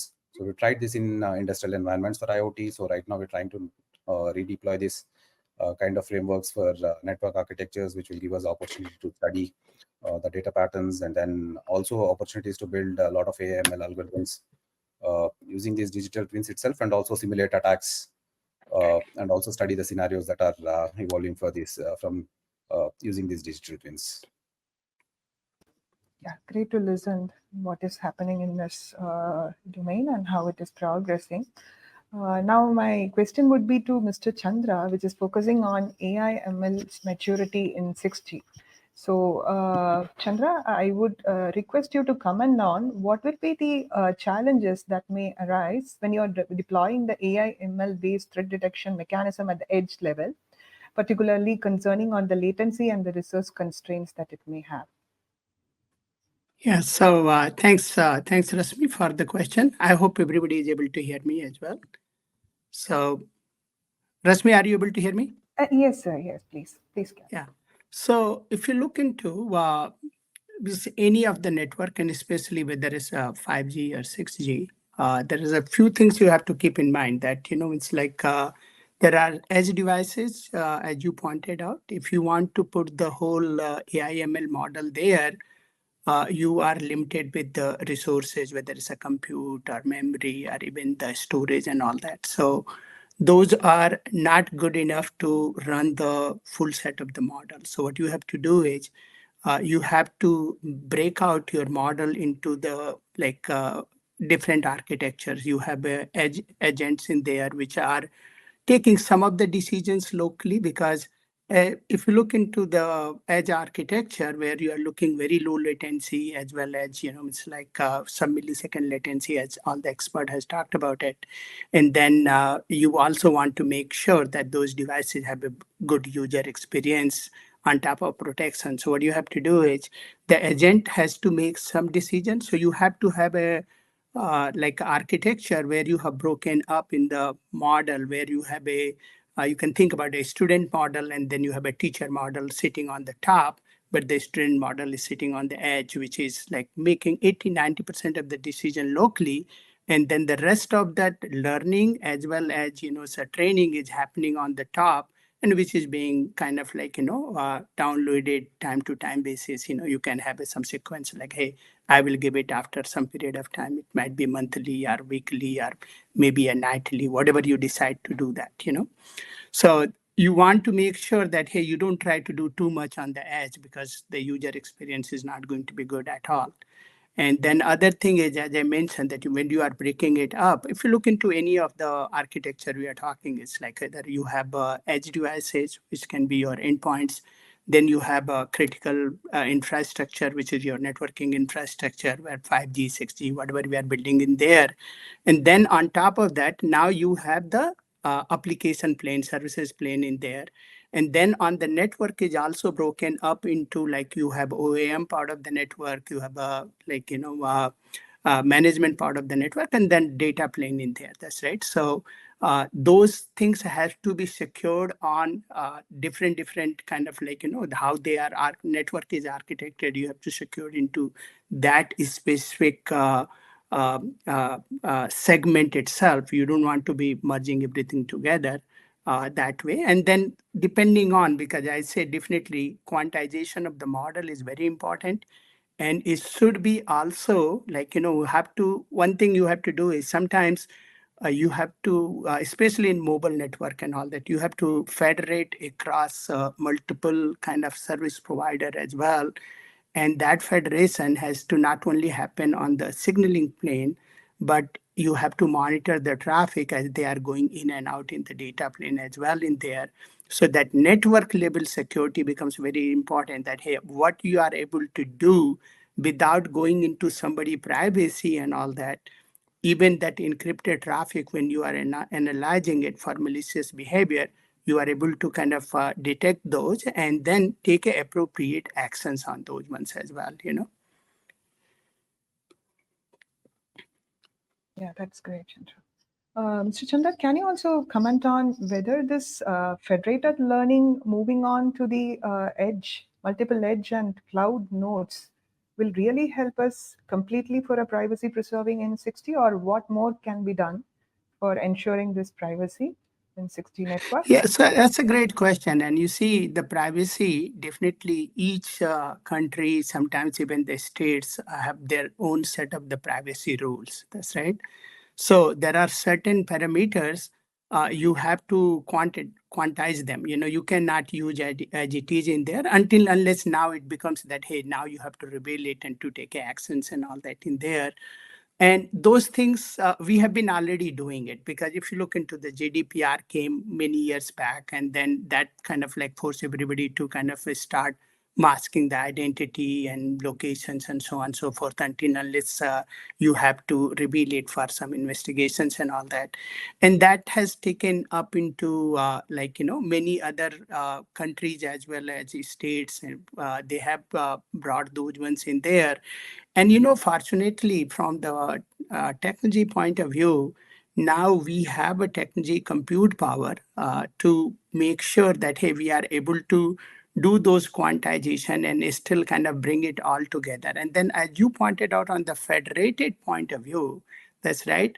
It's like talk is easy, but in the real world, when you start going and saying that, hey, how that standard is going to be evolving and how you will kind of communicate that without kind of like getting into some issues and all that, that definitely there are certain things which has to work out at the standard body level, that, hey, it's like, are we going to have a common, or we are going to have adaptive layer between our own one network versus other network in there? But one thing I'll say that if you look into mobile providers have done a very good job over the years, because in their, if you look into their, what you call is control plane, they have figured it out, and it's not that difficult to mask those identity and still be kind of like, aware of who is on it. And if you have to take actions, you can go and take actions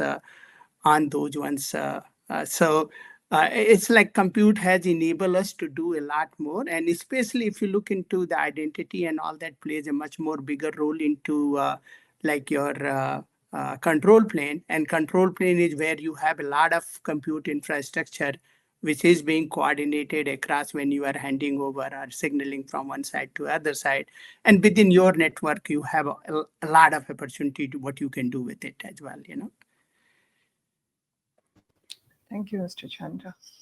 Yeah, we were talking on many intelligent and sophisticated applications which is getting integrated with AI ML, and there are many legacy systems also inside. But talking on to the quantum safe migrations, so I request Dr. Subramaniam to comment on it. So how do we see or ensure a smooth migration from a classical to post-quantum cryptographic system when we see onto the global 6G infrastructure, and especially considering these legacy devices in the network? Good evening, everyone. Am I audible, Dr. Reshmi? Yes, please go ahead. Thank you. Thank you. First of all, thank you, the organizers and the coordinators for this excellent discussion. Coming to this core aspect of security, if you look at it, let's just go back to the telecom in the 2G. That is when the core cryptography started finding its place in it. And though those days it were all like export control, restrictions were there on the number of the schemes, what needs to be used, and number of bits. From there, from 2G era with 40 bits of symmetric crypto system to 3G, when you see, that's where you see a 128-bit AES coming into picture. Subsequently, excellently, we moved with the 4G, adopting those days evolving Keccak hash algorithm, and absolutely the 5G, as the earlier speaker also said, who drives the standard, Mr. Saurabh, the end-to-end security is much in place, where you see the core principles of cyber security that is revolving around authentication and along with key generation, right? And then you talk about encryption for confidentiality, and then you talk about integrity and even privacy aspect. All this has found its place in 5G in the definitions of it in the releases 17, 18, and things like that.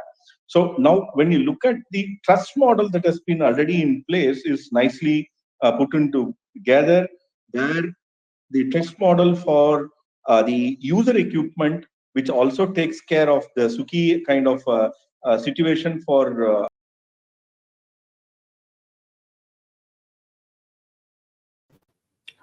Dr. Subramaniam, we lost you. Hello. Okay. I think maybe I can continue on the same question, ma'am. Yeah, okay. Please Hello. share it. I think he's back. Hello. Yes, Dr. Subramaniam, we can continue. Yeah. Sorry. We are able to hear. So, yeah. Sorry. So I was saying the 5G security architecture is well architected, including the from the user equipment, UE till to a network side, whether it is roaming or even in non-roaming scenario. Of course, there are certain challenges in the roaming scenario. And in the core network, as it is now adopted the network virtualized function, the SPA, that has been nicely presented earlier, gives way for various functions, right? Like access management function and security anchor function and things like that. And from the authentication point of view, there is primary authentication as well as the secondary authentication already in place. So the interoperator security is another dimension between when you move between different operators. So these are elements that are already there, which are being considered, and as I mean, to do a balance between the possibilities what one can do and to practically see what has to be done, we need to see. Now, coming to the quantum, of course, that the standards are there now available, and even in the non-telecom world, where widely being used for e-governance and banking and other applications, the transition of post-quantum crypto is seen in phases, right? So, for example, you need to carry out the computational analysis as well as the performance throughput and things like that, because there are going to be some additional costs that it would incur. And also, when you talk about migration, one needs to also worry about what is the scheme in which you would move. Is it going to be a pure PQC kind of a model where you migrate entirely from the classical crypto schemes to the post-quantum STM scheme, or are you going to exist with a hybrid kind of a scheme? Like, for example, even if you look at TLS 1.4 and 1.3 discussions in the IETF, you have all these things being discussed for even the current TLS kind of a thing. So I think these things are currently happening, and I think what we can do is, one thing as I highlighted earlier, AES 128 is good to go for some time, and then obviously symmetry key is fine at this moment until we have some surprises in near future. But asymmetric key crypto system, the schemes that are already there for privacy schemes that is there, those things have to be migrated. So I think it has to be carefully done after carrying out certain experiments and finding out the cost with respect to the performance and things like that. Thank you, Dr. Subramanian.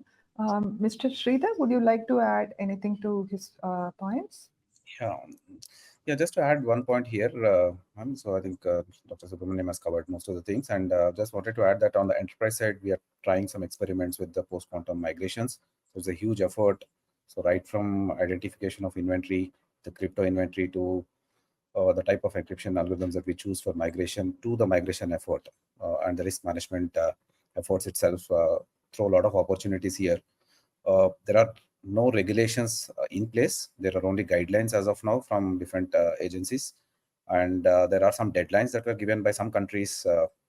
So on the enterprise side, this is shaping up very well, and on the telecom architecture side also, this is being looked up, and there are documents that are published on how these PQC architectures get in and weave in nicely into the telecom architecture. So that's also shaping up very well. Now bringing QKD aspect into this one, so we do, the QKD is still in research. All the devices are very expensive. The components that go into this, the lasers, PICs, and whatever, are really very, very expensive. So it takes some time for QKD to get into the mainstream architectures. But in the near term, there is an opportunity to migrate the entire telecom architecture into 6G. 6G stack. 6G stack can have this PQC integration, and yeah, it again comes with other challenges like bandwidth and other things, and then there are edge devices which will again have to be managed differently. So we have to do some optimization here and then do this migration, but there's a lot of opportunity there. Thank you, Mr. Sridhar. Dr. Subramanian, can you just comment on how would be this transition? Will it be a pure PQC, or will there be a hybrid architecture which will be in a smooth transitioning mode? That's a difficult question to answer at this stage because there are pros and cons in both. But it appears that we follow what is happening in the current discussions under various IETF, ITU, things like that. I think there are, at least for the key encapsulation management, seems that a hybrid model is pretty clearly coming out. Though I think TLS 1.4 may go towards pure PQC. That's what is being discussed. Coming to the signatures, the authentication side, you have various other challenges, even on the standardization front, of how are you going to, in case of the hybrid scheme, how are you going to manage the different certificates and the performance costs of storage and things like that. So this requires quite a lot of analysis and detailed study and experiments to see the impact of it, because the schemes that we talk in 6G touches from the user side to the core and the hosted, the cloud as well. So I think each of it will have its own impact with respect to the performance. So we need to see the end-to-end scenario and accordingly decide. Yeah, thank you for the insights, Dr. Subramanian. Now I request Mr. Chandra to just tell me how far we are ready for the evaluation and certification of the trustworthiness and security across the heterogeneous 6G deployment in the global level. Mr. Chandra, you are on mute. Please unmute yourself. Yeah. So, yeah, sorry. So I'm not expert into 6G standard, because today I've been learning quite a bit because I joined in the morning and I joined yesterday as well. But one thing I'll say, Ms. Luck, what is happening is from the cybersecurity point of view, I can tell you from the cybersecurity point of view, because we are involved into many of the telecom deployment, securing their all the way from the, like, it's a whole infrastructure as well as, it's like their control plane, OEM plane and all that in there. So one thing is there from the cybersecurity, there is cybersecurity. One thing you have to understand, cybersecurity is not a functionality thing, because we were talking about the encryption and all that. That is a well-defined kind of a standard everybody has to follow and interop and all that. As far as the cybersecurity is concerned, there the threat vectors are evolving each and every day. Now you have a more kind of like bandwidth available to the people at the, like, those threat actors and the nation actors. Now they have a more kind of like options to go in and disrupt the complete in the, like, country level infrastructure can be disrupted by those, whether you have a nation actors as well as threat actors. And one thing I would like to share that cybersecurity is a business where you don't talk just like, it's like, hey, I have a functionality and I have done this thing, because every day you come in, now AI even can kind of like, remember somebody was talking about on the chat that, WASP and all that in there. All those WASP thing is like, it can change overnight. So what you have to do is you have to just think about that, it's like, hey, whatever you are developing or whatever you are deploying into your infrastructure, that has to take some decision autonomous, some decision you human intelligence have to be involved in there. And then you have to keep on, one thing is training the model, another thing is adopting the dynamic threat modeling should be taking place on each and every, like, infrastructures wherever you have the security in the place. If you don't do that, what will happen is a lot of people are still stuck into that. Oh, I have these 10,000 rules I have written. Those 10,000 rules you have written, as far as the threat actors are concerned, they already know all those rules, and they also know how to go underneath them and breach you and take everything out. And one of the things is like, people always talk about that, this financial theft happened, that financial theft happened, ransomware or some like, phishing, wishing, and all those attack in there. The biggest thing, what you have to think about is, which does not get talked about a lot, is like, you get some national secret stolen, people lives get at the risk because the hospital is not able to do what they are supposed to do, critical infrastructure brought down and all that. So those nation level actors, they are adopting and 6G is going to open them a lot of avenue to kind of like, go through and knock more things out there, so that's what we have to worry about. And 5G is already kind of have given a lot of opportunity, but 6G is going to accelerate it. So one thing you have to also kind of remember that your security has to be, as panelists have been already talking about, all the way from your application plane to, like, whatever application you are hosting, or people who are riding on your infrastructure. You have to watch their kind of like, behavior as well into your infrastructure as well. And then your critical infrastructure, whether it's a network infrastructure for 6G, as well as endpoints. And those endpoints, edge endpoints, are not only we are talking about the mobile phone, because these edge points are on the 6G or even the 5G. Those are much more critical than we just think about the mobile phone and all that in there. So It may you include always have to IoT. think Yeah. about those has to be all brought into a solution. Another thing is, it's like, hey, at the end, there is a cost to it, so how you kind of like monetize it and make sure that it is affordable as well in there. So that's what I'll say, that, it's going to be like a really interesting journey, and we will have some mishap happen where there will be nation level critical infrastructure will go down. So the resiliency, that cyber resiliency, will be very critical. How you are building your infrastructure, how you are segmenting your infrastructure to make sure that, hey, threat does not spread around and one breach does not become that, hey, they have a full access to your whole infrastructure. So all those authentication discussion, many different way of authentication and layering many things over there, which cannot be easily breached by any of those AI models. You have to always look that you have to protect yourself against those AI kind of like which are the threat actors are using, you know. Yes. With that, I will let Roshni Yeah. take over. Maybe on this point, I request Mr. Sridhar also to comment on what is the 3GPP discussions evolving around this. How far we are prepared for the assessment and to certify the trustworthiness and security across the heterogeneous 60.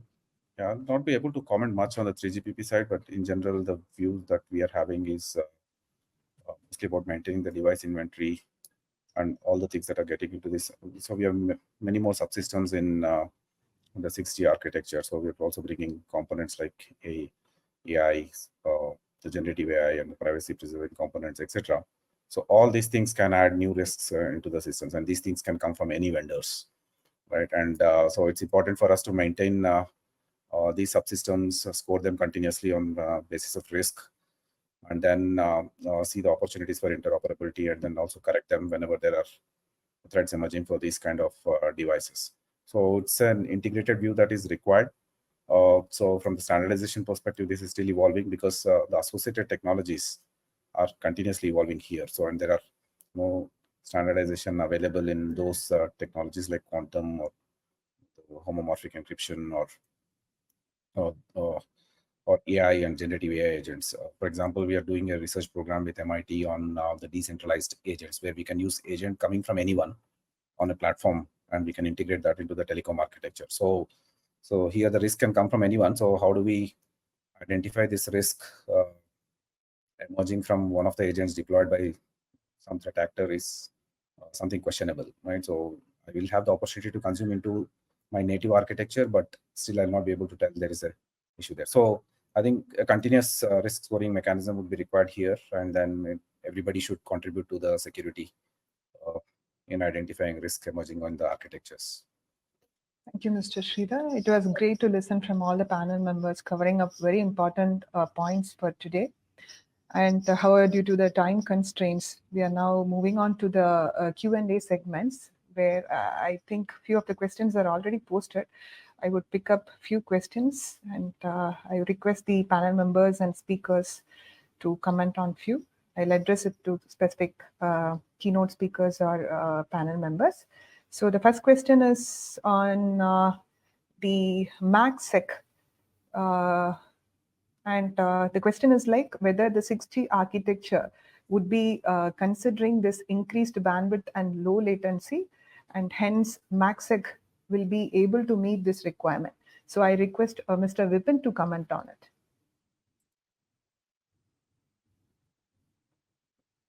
Mr. Vipin, are you there? Okay, Mr. Saurabh, can you take up this question? Yeah, maybe Sorry, I I can wasn't answer. able. Yeah, so please go on. Yeah, Mr. Go on. Vipin, the question is like 6G security aspect says that there is consideration in increased bandwidth, and hence MACsec will be able to meet this requirement. See, MACsec is very, very important in terms of if you see security in terms of, let's say, ORM, right? So in terms of because we need this zero trust at layer 2, because we are talking about layer 3, layer 4, TLS, IPsec, but layer 2 security is equally important, right? We miss this because of course, latency issues and throughput problems, right? But nowadays, with the DPUs and with GPUs, what you can do is you can hardware offload, and now it can be uploaded to SmartNICs or IPUs, right? So in that sense, I think with layer 2 security is a must now, especially not only in 5G but in 6G as well. Means people are now using it and testing it in 5G as well with DPUs, of course, and of course you can do, of course, MLChem over it. Means once it means you need a quantum security, let's say, or at front toll as well. So of course it will add some latency, but through hardware offloads, it's much doable in my opinion. Okay, thank you. Maybe I think Mr. Naik can take up the next question. The question is on like whether moving the federated thing in 6G network will be much more better than using a large data center orienting for AI. Yeah, federated system is very profoundly huge for this kind of thing. For data centers, currently they are not using it, but federated identity management is basically used for privacy management. And in AI/ML, it is still in the very nascent state. It has not been tested. As I can see, one of the question posted here: what is the testing methodology used for the AI and ML? So there are, if you see, there is no standard testing tools also in AI and ML. The maximum tools what actually we are getting is lot of tools are vendor specific, and they are using for AI ML methods. So therefore, saying a concrete answer in terms of testing methodology in AI ML is though there are certain, like if you go to ETSI document or NIST RMF documents, you'll find out they are recommended some of the testing tools, but these are again it is a recommended tool. But 3GPP never I mean mandates, they always have a recommendation. I have worked there for 7-8 years. So so the basically you will find out the federated identity management, which is NIST has proposed, and it has been very working very fine. And I have not seen till now in a data center mode. So we'll see how actually it will percolate in 6G environment. Great to listen it, sir. Maybe Mr. Saurabh, you can take up this question. The question is, what is 3GPP's thought process on introducing PQC in user equipment? Yeah, thanks. So this the two part of it. Okay, I'm not very positive on this here. This UE use PQC directly, right? Because currently UE is connected to the network. If we talk about 3GP network, we use the AS security and NAS security, and both securities are based on symmetric key. And we already discussed in previous session that there is symmetric key, there is no attack possible, right? And there are discussions to upgrade to 128 to 256. So those discussions are good. So there is no direct attack, but UE is also connected to this TLS and IPsec, right? And these profiles are being upgraded in IETF. So maybe those aspects need to be supported in UE layer, right? But apart from this, I don't see much enhancement needed in UE to support the PQC. One point I want to add, Saurabhji, here on the applications front, right? The applications that go on UE will be susceptible to quantum attacks, and those have to be protected. And that's a different view that we need to take, and that's beyond the telecom architecture. Absolutely, absolutely. So one last question.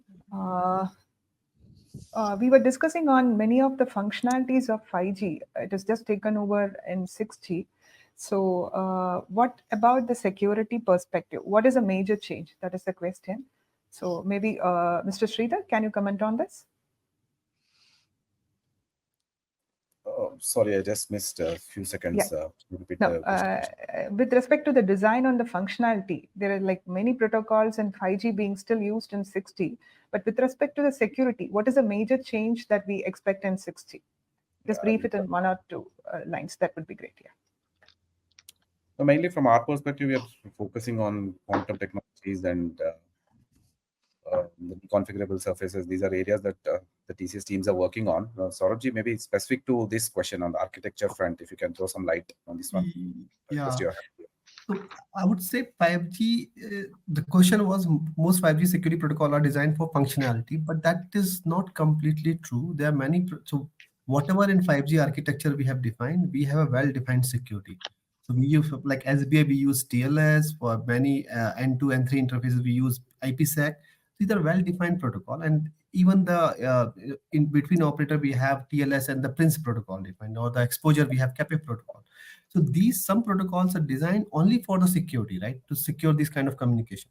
So similarly, I believe in 6G also, as Sridharji said, quantum is definitely one of the aspects which we have to touch. All profiles, IPsec, TLS had to be upgraded to support the quantum profiles, quantum crypto, right? And so I believe these special protocol like CAPF and other, those also need to be upgraded to support the quantum safety aspect. Maybe one last curious question. How far will be the transition of AK with respect to 5G and 6G? Any comments on that? Can I Maybe. take Reshmi? Yeah, please, Mr. Sagar. So the question is about the AKA, right? AKA, right. Okay, this is an interesting question actually. We are doing some research in this, but the 5G ACA, there are two authentication methods defined in 5G, 5G ACA and ePACA dash, and both are pretty good authentication method, and they are based on symmetric key, right? UE and the network hold some keys. UE hold the SIM card and the network hold the network, right? Based on that, we perform the run the and run the authentication. So they are a conflicting views. Some you come, at least I don't find any kind of quantum attack possible or some kind of different attacks possible. These authentication methods are pretty safe and working fine. Maybe some enhancement companies will bring to add up some additional aspect of like re-authentication enhancement and all, but I don't see much changes as compared to 5G ACA. Okay, thank you, Mr. Saurabh. Due to time constraint, I'm moving on to the concluding remarks by Mr. Narendra Nanji. Before that, I would like the participants to have a look onto the feedback form and fill it in your convenience. I request Mr. Na to take up for the concluding remarks. Over to you, sir. Thank you, ma'am. Yeah, it's been a very interesting session, but I'll just quickly conclude in a couple of minutes. One of the things that that stands out is that, and I come back to Professor Prabhu Rajgopal's and the other speakers also, that we have the chance to start 6G securely, and secure by design is one thing. And good part is that in the in the standardization body, security is being looked at this particular point of time. That is one thing that came about. The second was all the new technologies that we talked about, AI, native AI, then using of post-quantum cryptology into that, and use of blockchain for especially for identity management and logs, immutability, and smart contract policies that are there, and using all the new technologies, new zero knowledge proof and ZTNA, and also talking in terms of putting crypto agility in place. So all these technologies, now, at least now, what's happened is you have an understanding that these technologies are going to be part of the 6G ecosystem, and we have to look at how do I incorporate that into in the federated structure that the 6G will come out in place, and how do I incorporate all of these technologies in that, and also incorporate them securely, and also use these technologies for security purposes. So these are some of the things that have come out in today's thing. There's a lot of body of work that requires to go in for exact detailing of how we get these technologies in place. And I think with the understanding that we have and the level of expertise that we have with the industry and in the academy here currently, I think we should be participating in the standards making bodies to see that our requirements and our understanding of how security is built into 6G is actually done. So thank you very much, I think, to all the speakers, the keynote speakers, the participants in the panel, and to my co-chair and the conveners and TSDSI for making this happen, and to all the participants who have joined in to listen to and asked all those insightful questions in this session. Thank you very much.